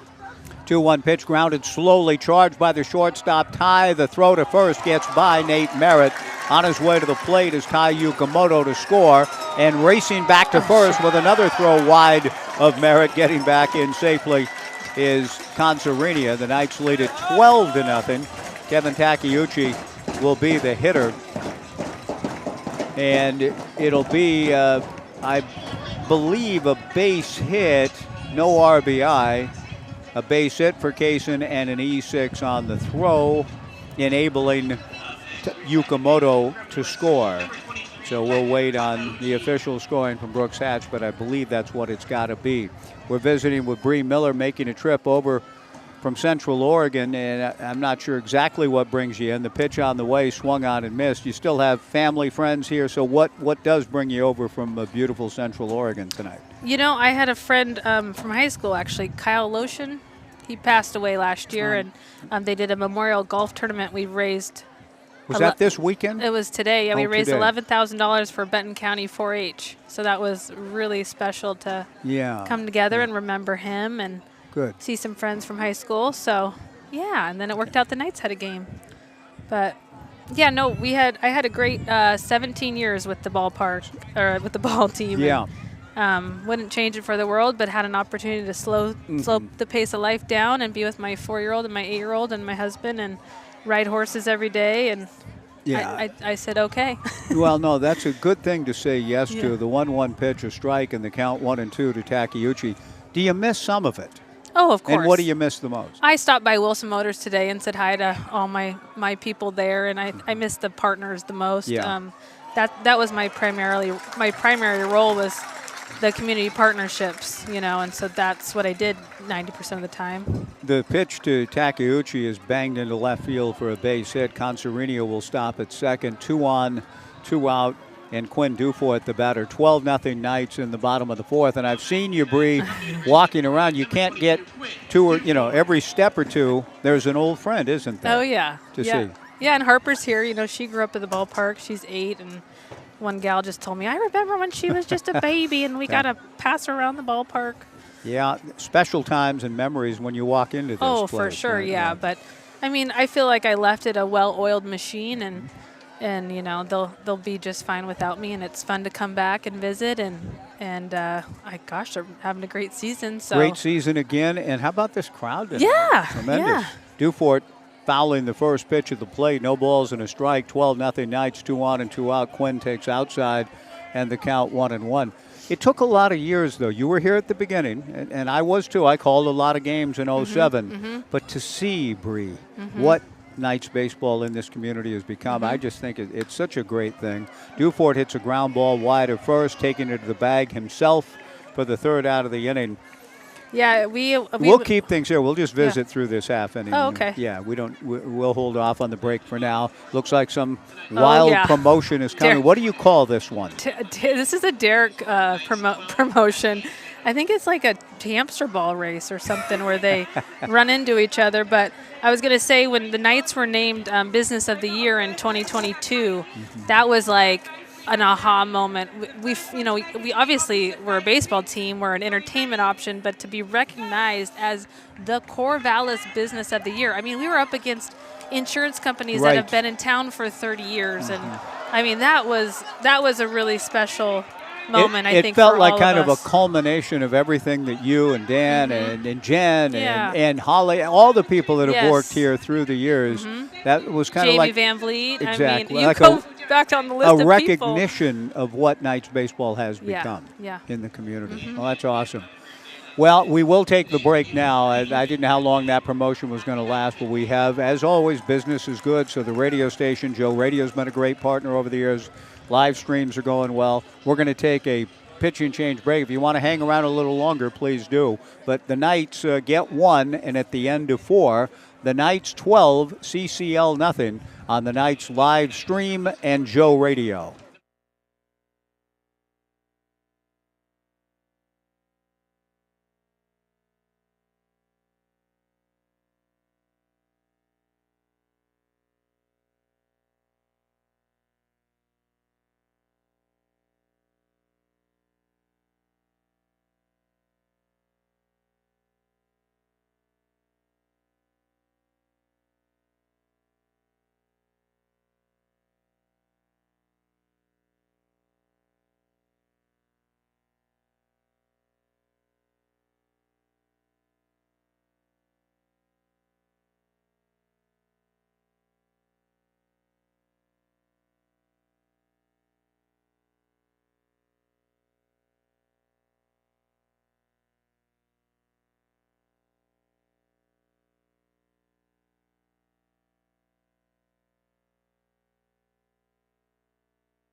Dominic Tatone is the new pitcher for the Knights, and he delivers, and it's stroked down the left field line. Good swing by Talon Ty. He'll take a turn and hold. Kellen Siegel gets to the ball in a hurry. A line drive base hit for Talon, speaking again to the good approach by the CCL hitters. We're in the 5th, 12-0 Knights. The Knights won last night 21-4. They're dominating again tonight, and that is to be expected in this matchup. But it's good experience, I think, for the CCL young men. And I have been impressed just with their confident, aggressive approach offensively. Dominic Tatone taking over for Leif Palmer.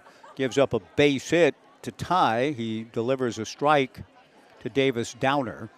Dominic back to the plate. Davis swings and fouls it at the plate to run the count to no balls and 2 strikes.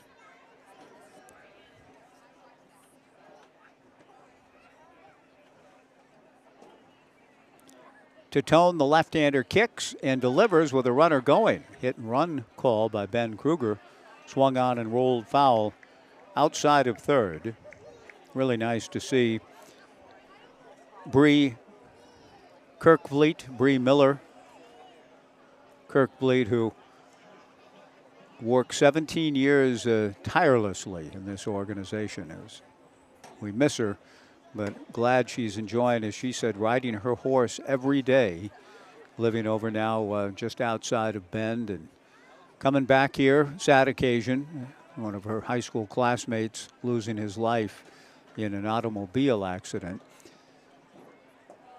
coming back for a memorial golf tournament to raise money for his family this weekend. And so really great to see Bree again. The occasion, a sad one, but she's making the rounds in the ballpark, and it is amazing. She walks 2 or 3 feet, and here's somebody else, and here's another season ticket holder, and another friend, and another business partner that she was very instrumental in help bringing in tonight's baseball in her 17 years here. The pitch to Downer, a fly ball to left. Kellen Siegel right on it to make the catch. One away, and Ethan Ammerman will be the hitter.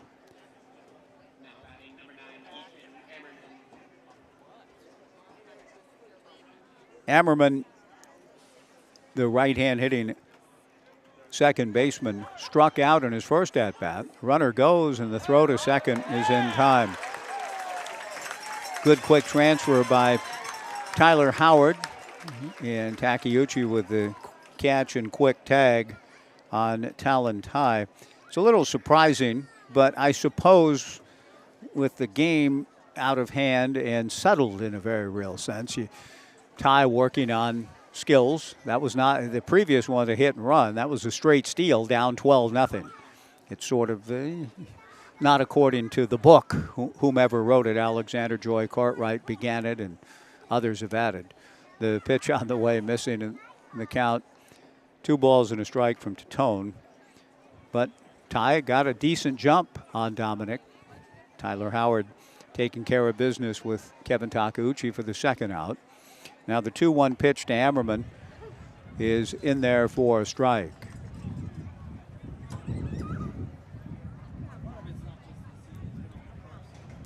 Ethan Ammerman, with a count of 2-2 and 2 down, swings at the off-speed pitch from Titone and doesn't get it. Pride of Richland High School and attending Milligan University in Milligan, Tennessee. I must admit it, until researching a little bit about Ethan, that was a university I'd never heard of before.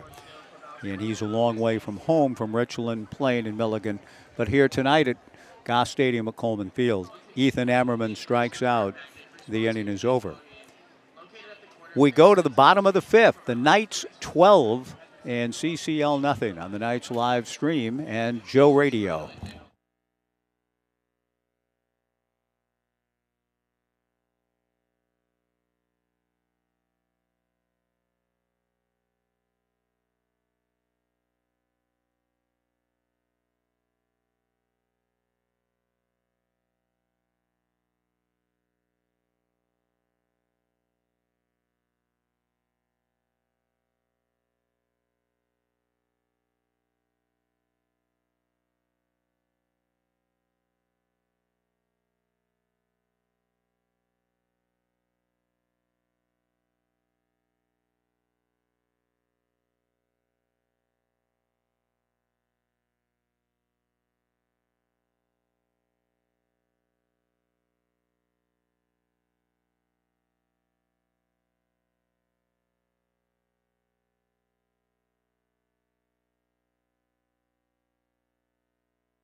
Okay, I'm going to need a little bit of help if I could, Ethan, if you can ask, and Ethan with Andrew and Brian working on the live stream.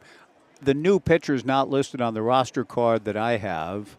Let me see if I have it on another piece of paper here. I think he said Francisco Lopez, number 50 he's wearing. But I need to know who this pitcher is exactly, with Kellen Siegel hitting a fly ball into left field, and a crash between the center fielder and left fielder. Let's hope they're both okay. Moving over, Davis Downer and Jay O'Neill, both on the dead run, and they crashed into each other. And that was a scary moment. I think they're both going to be okay, thank heaven. But both were in pursuit of the fly ball off the bat of Kellen Siegel, and neither outfielder took charge of it from what I could gather, in that they both ran into each other but avoided injury. And into third base on the triple goes Kellen Siegel. But that was scary. It looked like it had a chance to be just a fierce and brutal collision. But they somehow peeled off a little bit at the last moment, and it wasn't as fierce a collision as perhaps it looked like it could have been. Francisco Lopez, thank you, Ethan. It is indeed Francisco Lopez with the baseball for the CCL Showcase team here in the bottom of the fifth. C.J. Collier, a big swing and a miss in the count, 2-1. That was one of the more frightening, potentially dangerous collisions I've seen in this ballpark ever. But both guys, good for them. They're carrying on. Davis Downer in left, Jay O'Neill in center. Banged into one another in pursuit of the fly ball and are both living to tell about it and playing on. But a good lesson for them, too, as I'm sure they'll talk to each other and Coach Ben Kruger about avoiding that in the future. The 2-1 pitch to Collier, missing for ball 3. And now Francisco Lopez comes back and misses again. Ball 4. Kellen Siegel, whose night began with some ill luck, a grounder to short that he appeared to beat out, was called out and picked up an RBI. His fortunes have turned a little bit since. A 2-run single that was originally called an out in the second, a base hit in the third, and now a triple that probably should have been caught by one of the two outfielders turns into a triple. It looked to me as though Davis Downer, the left fielder running, had the best chance to catch it to his glove side, a right-hander running to the left. It would have been a tougher chance, I think, for O'Neill. But center fielders, generally speaking, are taught to get to anything they can get to. A throw to first base, and back to the bag dives C.J. Collier. But in the end, the approach of I got it, you take it didn't quite work out. But the guys are okay. The strike one pitch is in the turf, and the count 1-1. 12-0 Knights in the bottom of the fifth inning. Thank you, Amanda. And thank you so much, taking great care of me in the middle part of the ball game, as he so routinely does. 1 ball and 1 strike the count, a throw to first, and stepping back to the bag again is C.J. Collier. Pleasant night at Goss Stadium at Coleman Field before a very large crowd on Horesco Chiropractic Baseball Night. Lopez's 1-1 fastball fisted foul above the Cascade Collegiate League dugout. Good pitch by Big Francisco. Have no data on this guy at all. Again, I'll try to look him up and get a little bit more information. Long, lanky right-hander trying to put up a 0, but the Knights have runners at first and third and nobody out. They've scored in every inning. Francisco's breaking ball misses, ball 2, 2-2 to Tyler. Tyler has walked again, and grounded to third. He was up twice last inning, or in the fourth inning, I should. In the Knights' 5-run third, they scored 1 in the fourth. Howard takes a little bit high, ball 3, 3-2. Dan Clements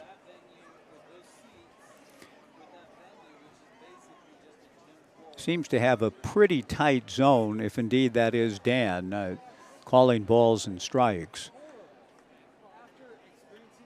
First and third, nobody out. The 3-2 pitch is in the turf for ball 4.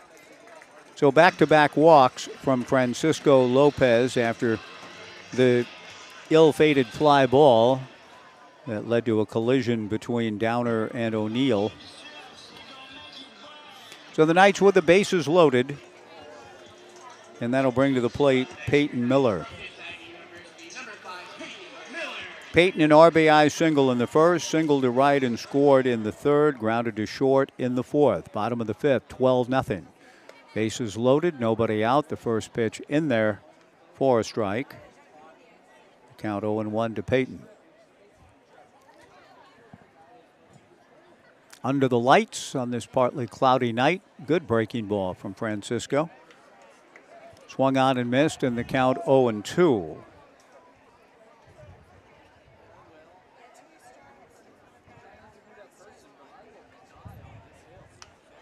The pitch on the way rolled slowly foul. The count remains no balls and 2 strikes. The Knights will be back in action tomorrow afternoon at 5:05 against the Mid-Valley Southpaws. The pitch to Miller popped up on the right side. The infield fly rule is invoked as first baseman. And a new first baseman it is. Alden Brown makes the catch. 1 away. And the batter will be Tai Yukamoto.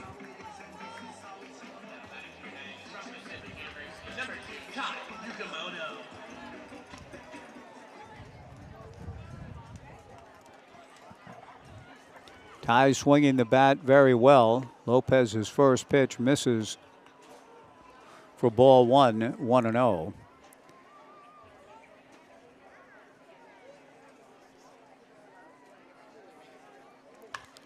And Tai continues to swing the hot bat. A line drive base hit to right field. Kellen Siegel trots down the line to score. Yukamoto does it again. An RBI single for Tai. The Knights lead at 13-0. Collier stops at third. The bases remain loaded. Tai is 3 for 4 with 3 runs driven in. If I've located the proper Francisco Lopez, I believe I have. He looks as though he is from Mexico and 6'1", 220 and playing at Yakima Valley College. The pitch on the way is a breaking ball in there for a strike to Brandon Cabrera. 0-1 the count. Bases loaded, 1 out. The Knights leading 13-0. They've scored at least 1 in every inning. Breaking ball to Cabrera. Swung on and missed. Francisco ahead of the count, 0-2.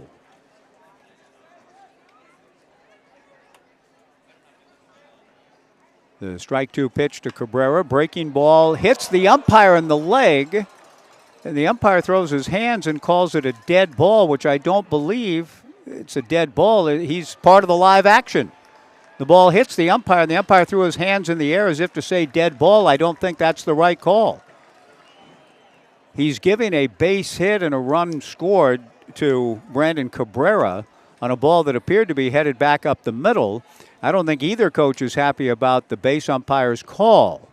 Brooke Knight is a step across the Moonlight Graham line into fair territory. Ben Kruger is on the line. You're not supposed to cross it at all, post-COVID rules. But I don't think that's the right call. I think when a ball hits the umpire, the ball is live. I know in basketball, ball hits an official. He's part of the court. And you don't call it a dead ball. And I believe in baseball, a ball hits the umpire, it's part of the action and not automatically a dead ball. At least that's my understanding.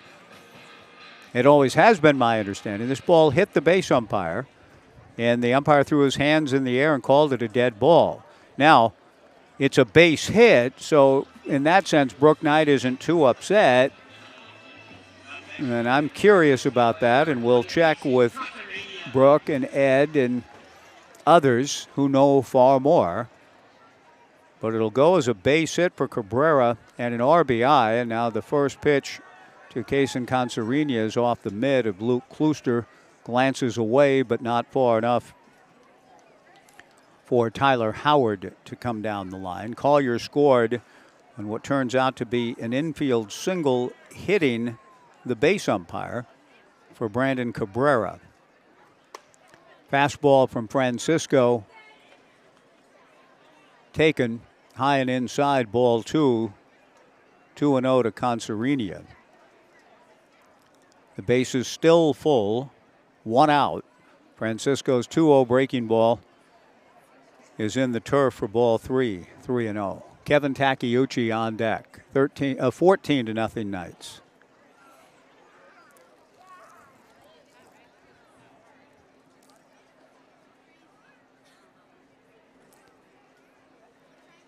Francisco comes back to the plate, way outside for ball 4. Concerina draws the bases loaded walk. The Knights lead it 15-0.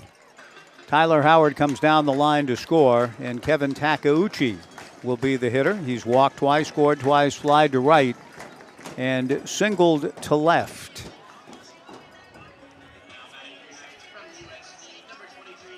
You don't, baseball, it's been around a while. I talk about rules being codified and developed, and the likes of Alexander Joy Cartwright and Morgan Bulkley. Other developers and founders of the game. Not, by the way, Abner Doubleday, but it's one of the nice myths of baseball's creation.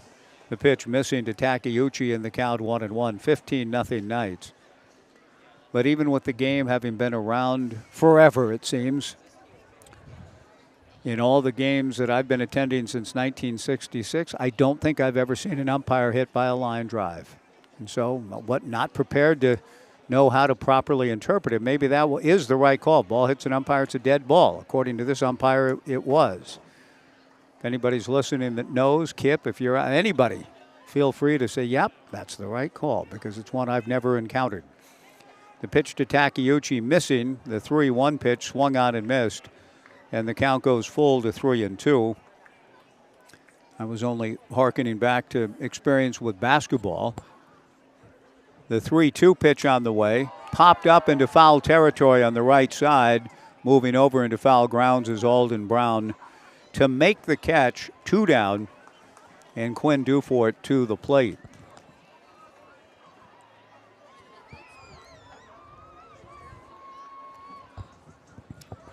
Lyle and Sharon Hutchins leaving fashionably early.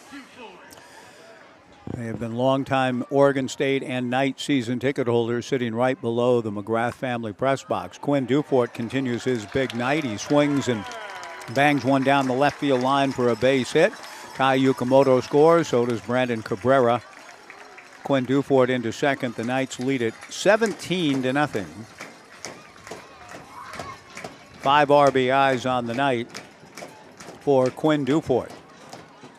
And the Knights have batted around again. Kellen Siegel, who began the inning hitting that fly ball that produced a momentarily frightening collision between left fielder Davis Downer and center fielder Jay O'Neill. Grateful to report that the guys shrugged it off, brushed it off pretty quickly, and have played throughout this entire 5-run inning for the Knights. Kellen with a big swing and a miss in the count 0-1.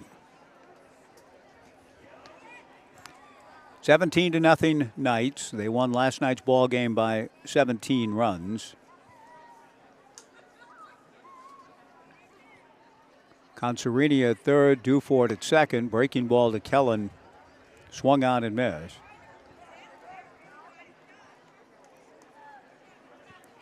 No balls and 2 strikes. Breaking ball just misses to Kellen.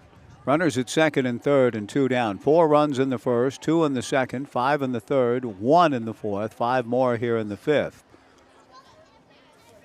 Francisco Lopez kicks and comes to the plate. Breaking ball, strike 3 called. The inning is over. The Knights get 5 more runs.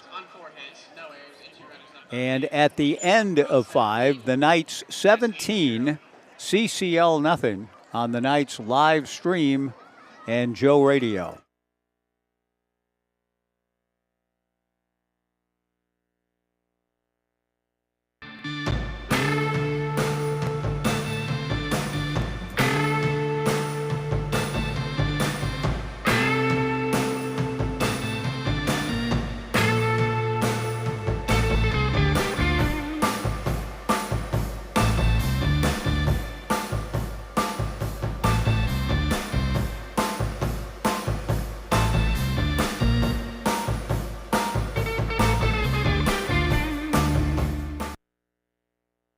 At Eugene Airport, we want to say thank you. Thank you to our community for choosing us to connect you to many destinations, other cultures, your families, and friends. Thank you to our dedicated and professional staff for ensuring the airport experience is excellent. And thank you to local residents and businesses for making us who we are. We are proud to serve you, our region, and beyond. Together, we continue to grow and thrive. Thank you for flying local and for flying EUG.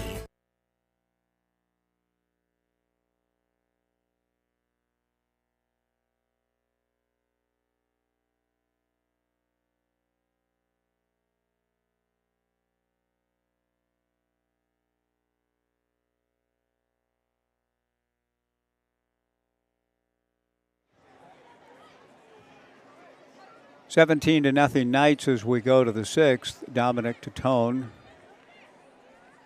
delivers and misses for ball one, 1-0. Trevin Long, the batter, a pinch hitter for CCL, swings at the 1-0 pitch and fouls it back. 1 ball and 1 strike. Well, I checked it out during the 90-second break. Good call by the base umpire.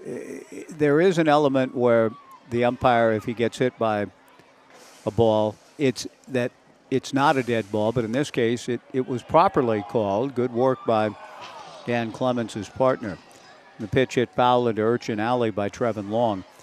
When a batted fair ball hits an umpire in fair territory before passing an infielder, it's considered umpire interference and the ball is dead, and that is what happened.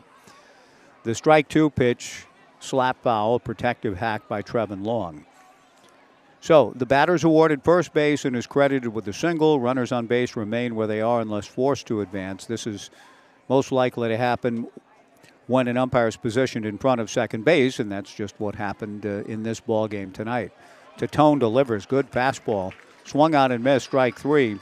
And Trevin Long, batting for Peyton Rickard, goes down on strikes to open the top of the 6th inning for CCL. Travis Finney, the batter. Now, I'm glad to feel ever so slight a tincture of justification in my belief that, no, wait a minute, he's part of the action. The pitch on the way is hit foul towards Urchin Alley again to the right and out of play. I remember an NBA game. It doesn't happen in the NBA, but I remember benefiting when in my young days as a Laker fan, 33-game win streak for the Lakers in 71, 72, and enjoying a game in the playoffs between Larry Costello's Milwaukee Bucks and the champion-to-be Lakers with Wilt and McMillan and Jerry and Goodrich and Erickson and Happy Hairston and heroes of mine, Flynn Robinson. Those were the days. Loved Wilt. But there was a game where the Lakers benefited from what would have been an over and backcourt violation. The ball hit the official, and Jerry West was able to recover a ball. Larry Costello went crazy, but Chicky, I remember saying, the official's part of the action. He's part of the action. Larry Costello has no argument. And so that's kind of what I was doing here a moment ago, hearkening back to Chick and Larry Costello. Check swing tapper. Tatone comes off the mound, fields and throws to first, and gets the out. 2 down. So that idea got into my head in 1972 when I was 13, hadn't yet turned 14, en route to my only NBA title as a kid and as a fan down there. 71, 72, plenty of heartbreak in other seasons. But the following addendum is, if a ball hits an umpire behind a fielder or bounces off an infielder and hits the umpire, the ball is still live and play continues. So there is that. 2 down, nobody on. Jack Barker takes Tatone's first pitch off the plate. The 1-0 pitch from Dominic in there for a strike, and the count 1-1. 2 outs, nobody on in the 6th. 17-0 Knights. Tatone delivers. Breaking ball swung on and missed. Good pitch. The count 1-2 to Jack. Dominic Tatone en route to Western Oregon out of Roseburg and Umpqua. The 1-2 pitch on the way. Got him swinging. He's looking good. Dominic Tatone gave up a base hit, but has retired when he came on, but he's retired the last 5, 3 by strikeout. Down goes CCL in order in the 6th. To the bottom half we go. The Knights 17 and CCL nothing on the Knights live stream and Joe Radio.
Drape over some stuff. I can't believe it. The bottom of the 6th. It's raining. I mean, it's mostly, when I look around, I've talked about it's cool and cloudy and darker clouds have moved in, all of that, but some of them are carrying rain as we go to the bottom of the 6th. C.J. Collier against Francisco Lopez, and a lot of the fans on this big night are heading out. And they said, well, okay, the Knights look like they have this one fairly well in hand, up 17-0 in the bottom of the 6th. So a lot of folks are leaving. And I'm hoping whatever showers are coming, and there are some coming, it's driving some fans away. Collier hits a fly ball to left and moving over to make the catch. And I've got to keep everything covered here. The left fielder makes the grab. That's Davis Downer for the out on Collier. And, you know, we dismantled the canopy that we had up early. This is the latest I've ever seen rain, I think, in this ballpark over the summers, going back to 2007. I think Devontae is providing an umbrella for me to kind of can you pop it open, Nick? And the first pitch missing to Tyler Howard, ball 1. No. Overkill. We don't need, this will be fine. Don't need that. This is good. Thank you guys so much, though.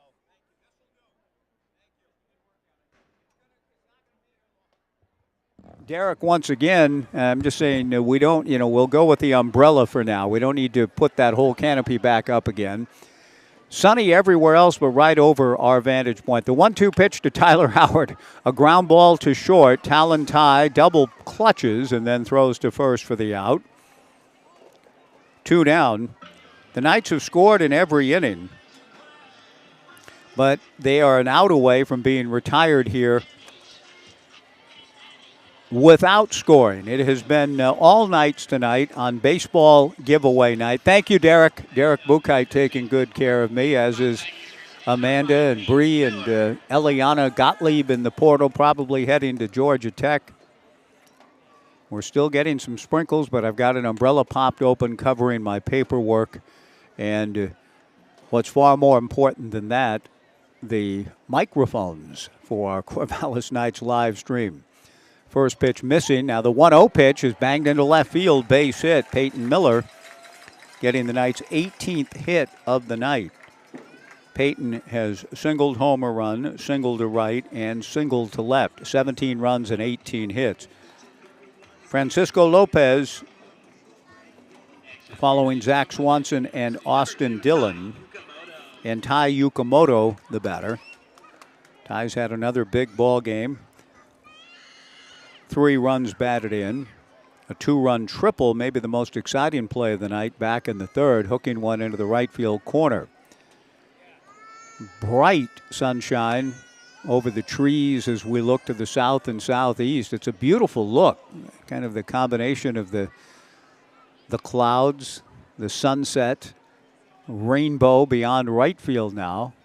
In fact, a pretty high arching rainbow. It kind of gives way to the clouds, but that rainbow's arching all the way across from our view down to the right beyond the railroad tracks and then looking northeast towards Albany. Beautiful sight tonight here at Goss Stadium at Coleman Field. It's created a little bit of some scrambles, but a beautiful sky on what has been, all in all, even with the unexpected precipitation, a very pleasant night before a big crowd here at Goss Stadium at Coleman Field. 17-0 Knights. Tai Yukamoto looking for his 4th hit. Francisco Lopez keeping an eye on Peyton Miller, throwing over to Alden Brown a couple of times. Now Francisco set, and the strike 1 pitch. Tai takes outside, and the count 1-1.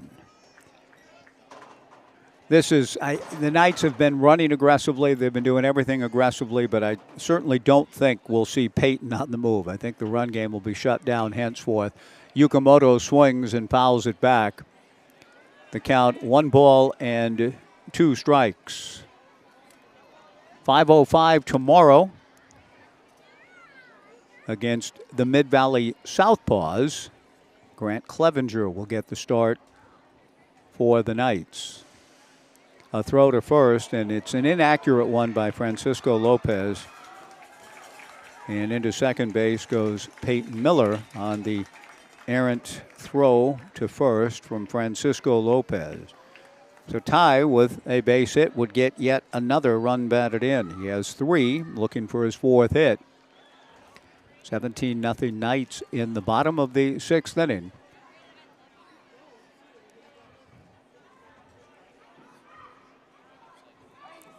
Peyton Miller getting his lead from second. The 1-2 pitch, breaking ball, slap foul. Well, I took the umbrella away for a second and still felt a few sprinkles, but I do think it is passing. 1-2 the count. A pitch to Tai, pop foul off third and playable. And moving over to make the catch to retire the side is, let me see, I believe we had a pinch hitter earlier for, yeah, and it is Trevin Long who grabs it from third. And the Knights fail to score as we go to now the top of the 7th inning. We'll see a new pitcher coming in for the Knights. So I'm going to kind of regroup a little bit here. We'll take a 2-minute pitching change break and try to sort some things out and dry some things off. So we'll be back in 2. After 6, the Knights 17 and CCL nothing on the Knights live stream and Joe Radio.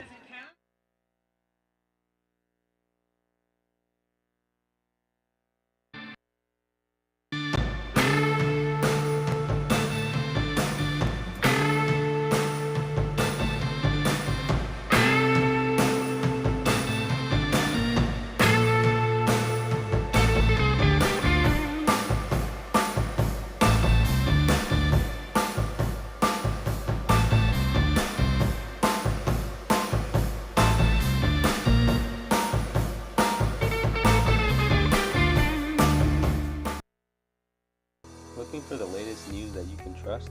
Subscribe to the Gazette Times, your go-to source for in-depth journalism and breaking news. From local stories that impact your community to consistent updates to your Beavers and Knights, the Gazette Times has it all.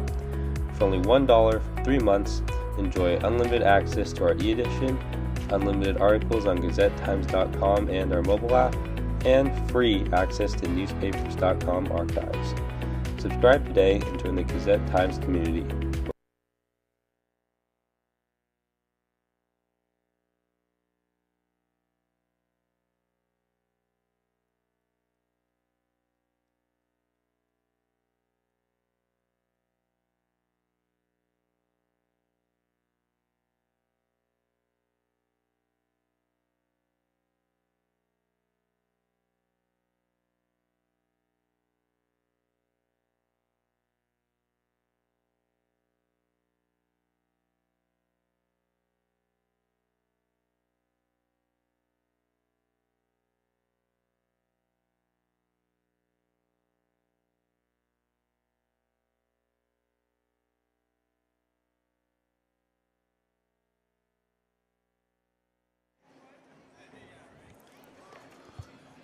Well, I'm glad they didn't set up the full canopy because those little sprinkles, I still feel a little drop here and there, but I think we made it. We made it through. Through 6 innings. The night, 17 runs, 18 hits, and no errors. CCL, no runs, 2 hits, and 2 errors. Quinn Dufort takes over pitching chores, works on Alden Brown, and works ahead of Alden. 1 ball and 2 strikes here in the top of the 7th inning. Quinn back to the plate. Fastball swung on and missed. There are many options and choices for a Washington Park Advisors player of the game before this when this ball game comes to an end. But I think we're looking at the guy right here on the bump, Quinn Dufort. 1 out, Jay O'Neill, the batter. And Jay takes outside for ball 1, 1-0.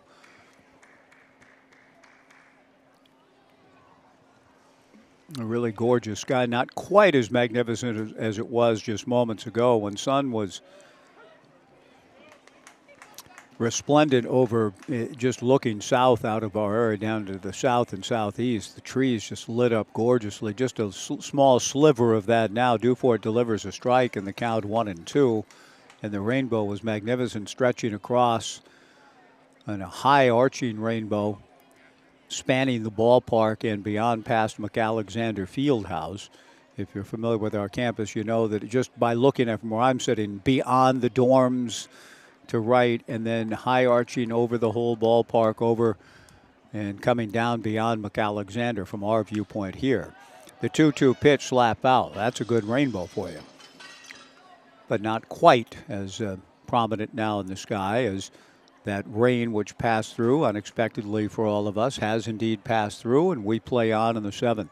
The 2-2 pitch from Quinn lifted to left field and shallow, but right in the tracks of Kellen Siegel, who makes the catch. 2 down in the top of the 7th. Luke Klooster will be the batter. Next up for Cascade, number 11, Luke Klooster. We were mentioning the passing of the Hall of Famer, the great Orlando Cepeda. He was the first designated hitter of greatness, the original DH of the year in 1973 with the Boston Red Sox. Luke Klooster swings and misses. The DH now, of course, implemented in both leagues. Surprisingly, it's an idea that was around in the game for a long time before it was finally implemented in 73. Klooster a drive to left and playable for Siegel, who goes back near the warning track. Well struck by Luke, but an out. The inning is over. And so in tribute to Orlando, the original great DH in 1973 and his passing, I'll share a little bit about what I gleaned just in researching the interesting history of the designated hitter. The sprinkles are coming back. I got to get that umbrella popped open again. We'll take another 2-minute pitching change break while I kind of regroup here in the bottom of the 7th. Back in 2, the night 17 and CCL nothing on the night's live stream and Joe Radio.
Bottom of the 7th inning, the Knights leading CCL 17-0.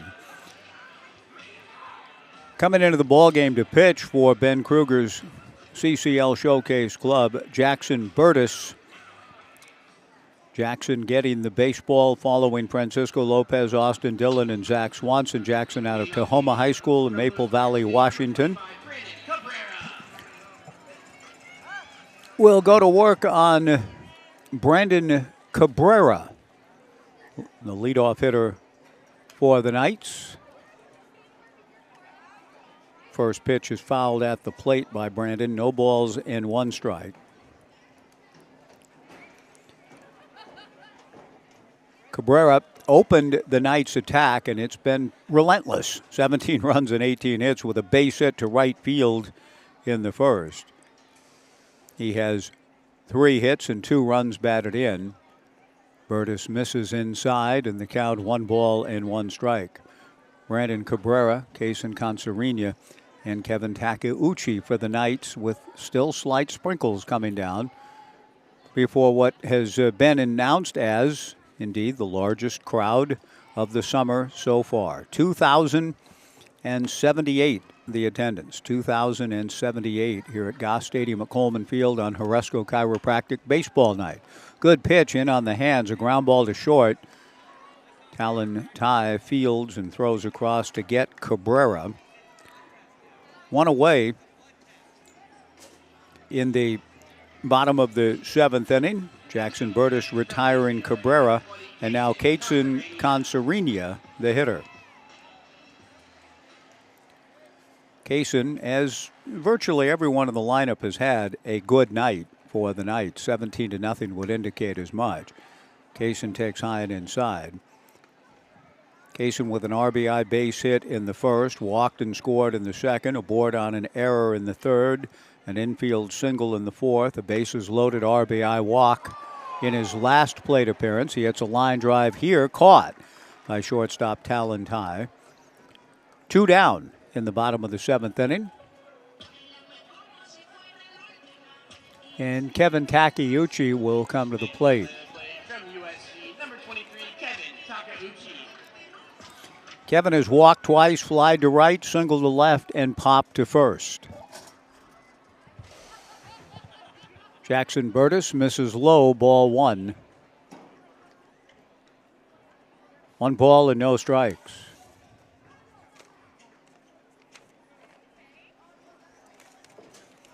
The 1-0 pitch, a fly ball to left field. Davis Downer moves over, makes the catch. And for the first time in the game, the Knights go in order. Good work by Jackson Burtis. We go to the 8th. The Knights 17, CCL nothing on the Knights live stream and Joe Radio.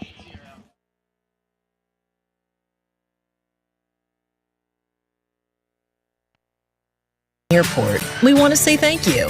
Thank you to our community for choosing us to connect you to many destinations, other cultures, your families, and friends. Thank you to our dedicated and professional staff for ensuring the airport experience is excellent. And thank you to local residents and businesses for making us who we are. We are proud to serve you, our region, and beyond. Together, we continue to grow and thrive. Thank you for flying local and for flying EUG. News that you can trust. Subscribe to the Gazette Times, your go-to source for in-depth journalism and breaking news. From local stories that impact your community to consistent updates to your Beavers and Knights, the Gazette Times has it all. For only $1 for 3 months, enjoy unlimited access to our e-edition, unlimited articles on GazetteTimes.com and our mobile app, and free access to newspapers.com archives. Subscribe today and join the Gazette Times community.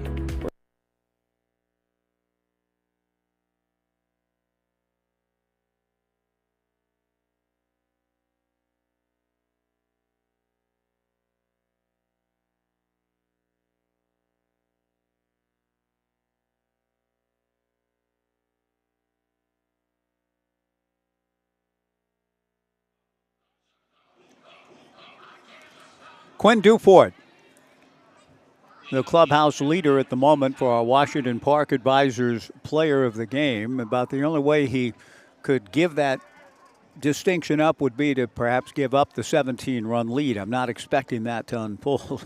Quinn to work in the 8th, and the first pitch to Talon Ty is a fastball for a strike.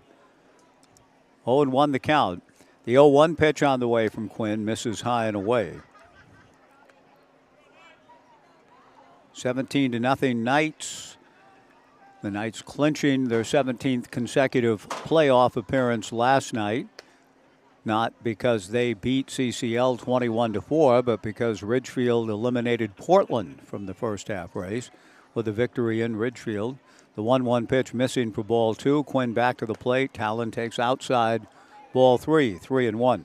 Dufort retired the side in order in the 7th. Quinn behind the count here, 3-1 to Talon Ty.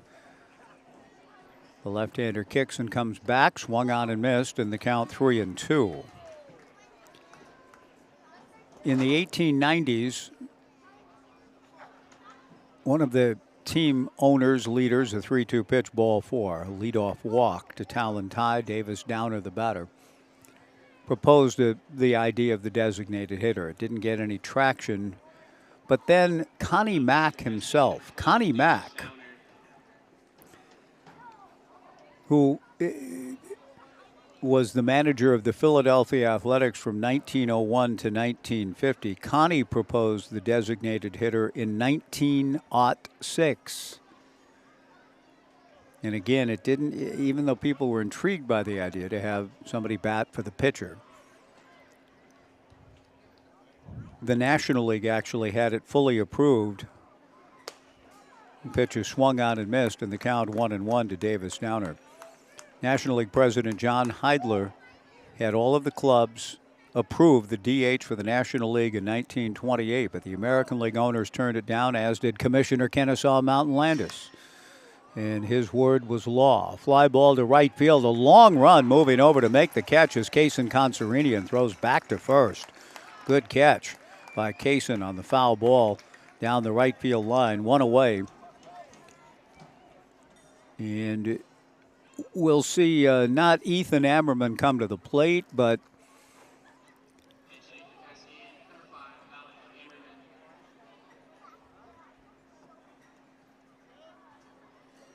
we'll see Vincent Iwamura, the batter. Vincent Iwamura swings and fouls one back. And the count, no balls and 1 strike.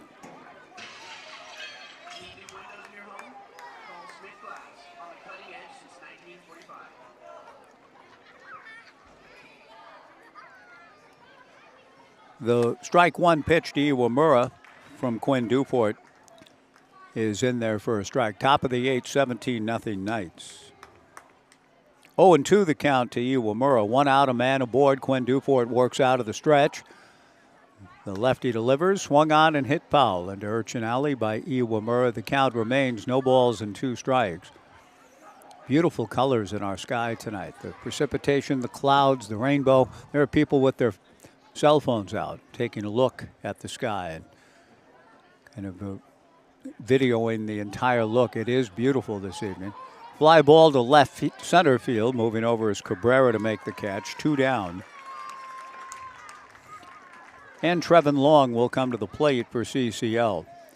Kennesaw Mountain Landis said no. Kennesaw said no to a lot of things. He stopped baseball's integration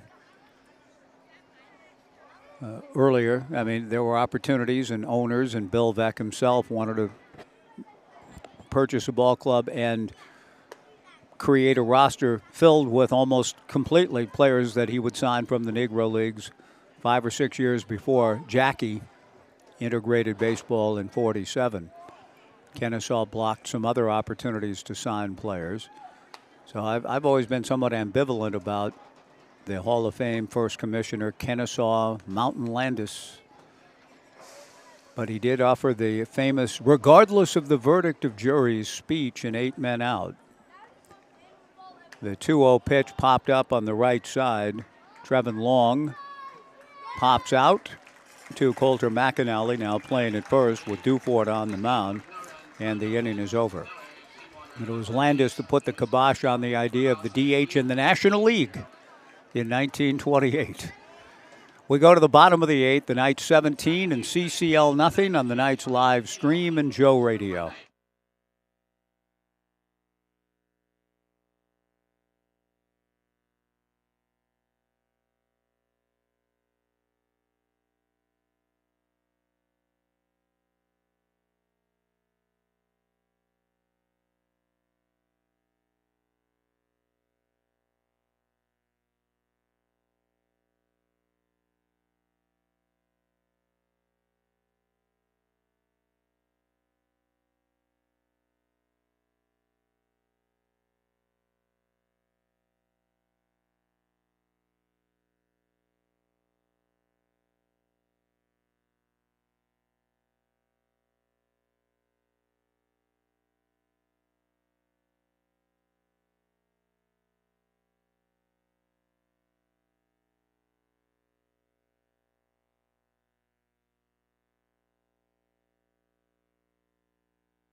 It's beautiful, yeah. I mean, it's one of the, I didn't expect this. Louise, Annette, and yours truly admiring our beautiful sky tonight as we go to the bottom of the 8th inning. The Knights leading 17-0.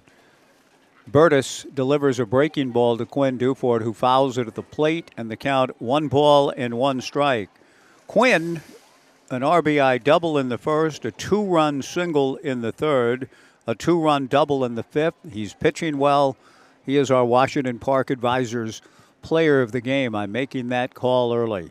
The 1-1 fastball from Burtis is in there for strike 2. 1 ball and 2 strikes the count to Quinn. Kellen Siegel would certainly be in consideration. He's had a good night, too.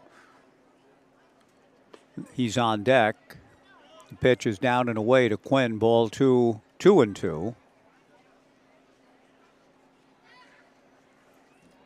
The Knights had scored in each inning, but have been shut down in the 6th and 7th. 4 in the first, 2 in the second, 5 in the third, 1 in the fourth, 5 in the fifth. The pitch missing from Burtis to Dufort. 3-2 the count, bottom of the 8th. Burtis ready to the plate, taken, strike 3 called. That will not cause a relinquishment of the coveted Washington Park Advisors player of the game for Quinn. The strikeout in the books, 1 away. Kellen Siegel, the batter. Sprinkles continuing to come just a little bit, so the umbrella popped open as Kellen looks at a breaking ball down, ball 1, 1-0. But the sky is so gorgeous tonight that, again, people still have their cell phones out, taking photographs and videos of it. The 1-0 pitch, Kellen checks his swing and takes a strike, and the count 1-1. I didn't look at the forecast closely, but I certainly wasn't reckoning upon any kind of rain tonight or really any more this year. Ground ball to the hole and through into left field for a base hit. Kellen Siegel continues his strong night. And that'll bring C.J. Collier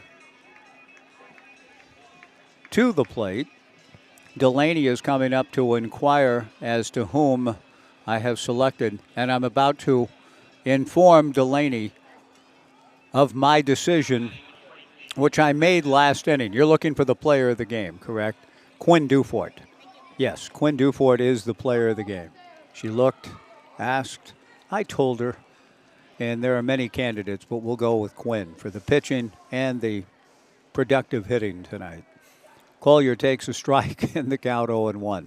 Jack Burtis to the plate. Fastball low. 1-1 to CJ, our pregame show guest tonight. Had the big night last night. Has been, all things considered, given the score, 17-0.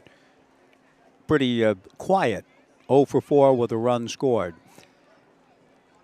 But a big home run and a 4 RBI game last night for CJ in the 21-4 win. Breaking ball down and the count 2-1. Burtis to the plate, a chopper foul past Brooke Knight.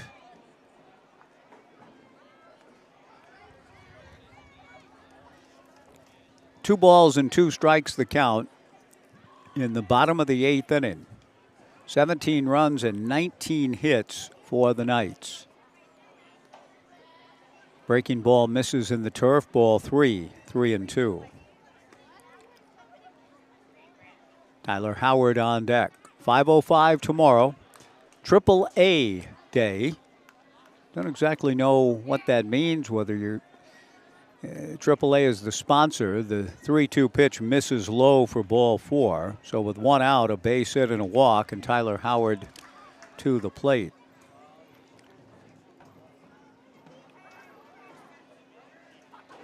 And I don't know if they'll be jumping cars or helping you get out of into your locked car. All the great things AAA does. I don't know what they're going to be doing tomorrow, but they're sponsoring the game. First pitch, curveball misses in the turf, ball 1-0 to Tyler Howard. 1-0 the count, 5:05. We'll be on the air at 4:55. We'll have a pregame interview to share beforehand. We talked about Eliana a little bit. We might try to get her after the game tonight. A fly ball to deep right, but playable. Jack Barker goes back to make the catch, tagging Kellen Siegel and goes to third, and the throw gets by the shortstop, Talantai, into foul territory down the line, and Kellen comes in to score, and the Knights lead it 18-0. A fly ball to right field, and Jack Barker again a little too anxious to try to get the throw off. He had no chance to get Siegel going from second to third, and then misfired on the throw that went beyond Talantai and allowed Siegel to score from second.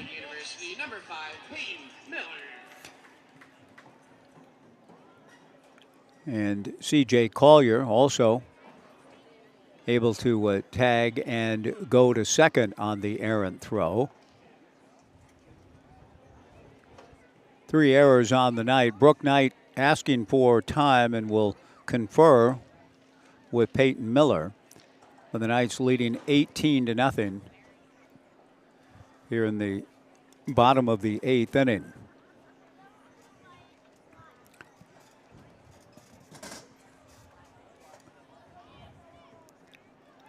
Jackson Burtis comes set, delivers. Low and away, ball 1-0.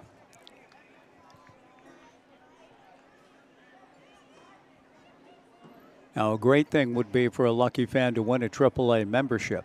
Well, I don't know what exactly is in store, but we hope you'll come and find out with the 5:05 start and get a look at Grant Clevenger just before he takes off for an opportunity to see his brother pitch in the major leagues in Kansas City with Tampa Bay here in the next few days. Fastball on the 2-0 pitch, in there for a strike, and the count 2-1.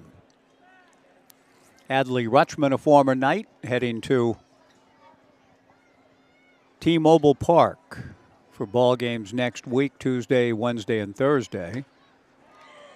The pitch to Miller, a pop fly to right field, coming in a hurry as Jack Barker to make the catch. The inning is over. So the Knights will settle for 18 runs tonight. They scored 21 last night and winning 21-4. We go to the 9th. 3 outs away from putting this non-league affair into the books before 2,078, who've been treated to a little bit of precipitation, but an absolutely glorious sky. We'll have a new pitcher coming in, so we'll take a 2-minute pitching change break as we go to the top of the 9th. The Knights 18, CCL nothing. Back in 2 on the Knights live stream and Joe Radio.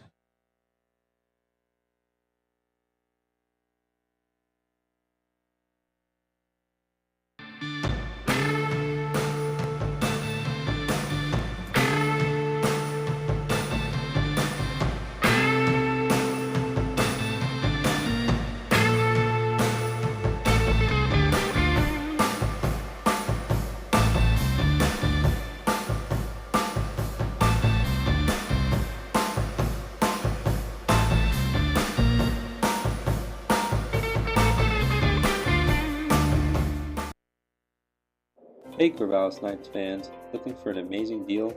Come down to Wilson Motors. Visit us today and get free tickets to Wilson Motors Night with the Corvallis Knights on July 24th. It's a night you won't want to miss. Exciting baseball, great company, and fantastic giveaways. While you're here, check out our wide variety of vehicles. From sleek sedans to rugged trucks, we've got something for everyone. Wilson Motors, the one-stop shop for unbeatable deals and unforgettable nights. Hurry in and score your tickets today at Wilson Motors.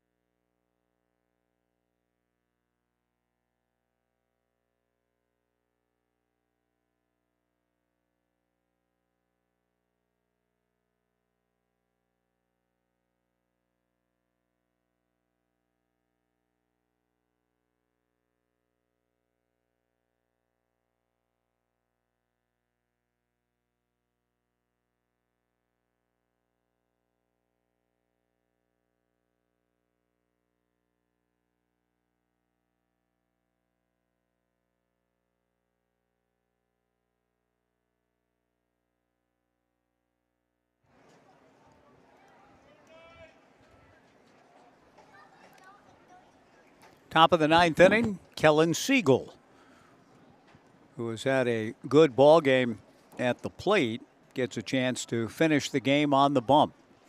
18-0 Knights, top of the ninth inning.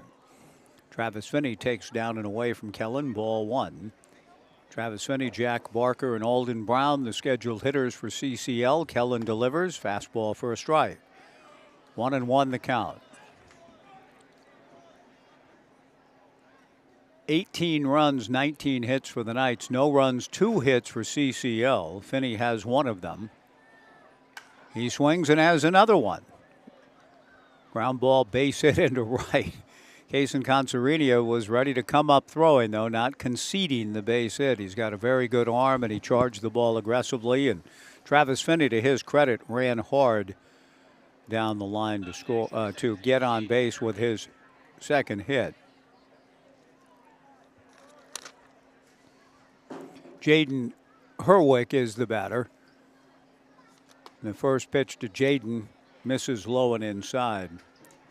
1 ball and no strikes. 18-0 Knights in the ninth. Kellen back to the plate, fouled away to the left and out of play. The count 1-1. Interesting moment. Speaking of a guy just hustling down the line. In a ball game last night in the major leagues, Yankees pitcher Marcus Stroman visually and verbally upset with his own second baseman Gleyber Torres, who didn't make a quick throw on a possible double play ball with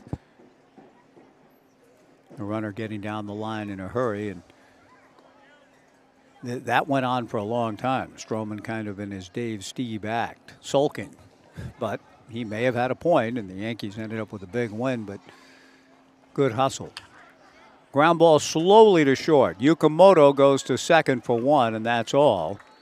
Getting the force on Travis Finney off the bat of the left-handed hitter Jaden Herwick, who is aboard on the fielder's choice 6-4.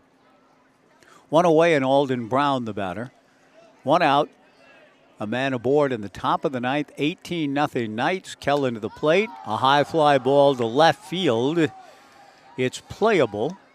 And it's caught out in left. Trying to see whom the new left fielder is for the Corvallis Knights after Kellen Siegel relinquished the spot to go to the bullpen. And can't quite get a number read. It is Quinn Dufort. So they just flip-flop positions. Quinn out and left, further sealing his player of the game status. First base, pitcher, left fielder, and has hit up a storm tonight too.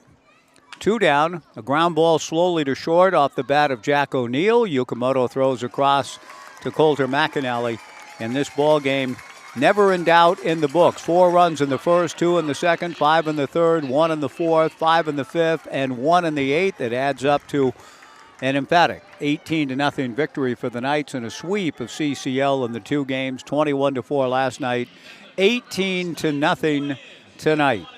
So everyone goes home with a coupon from McDonald's for a free medium fries.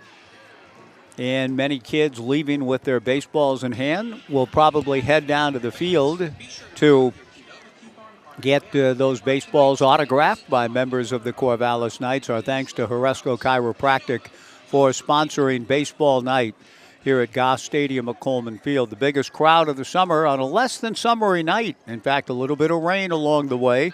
Umbrellas and towels and things brought just in time to save the day here. And I appreciate all of the great care given to keep our spot adjacent to the press box a little bit dry.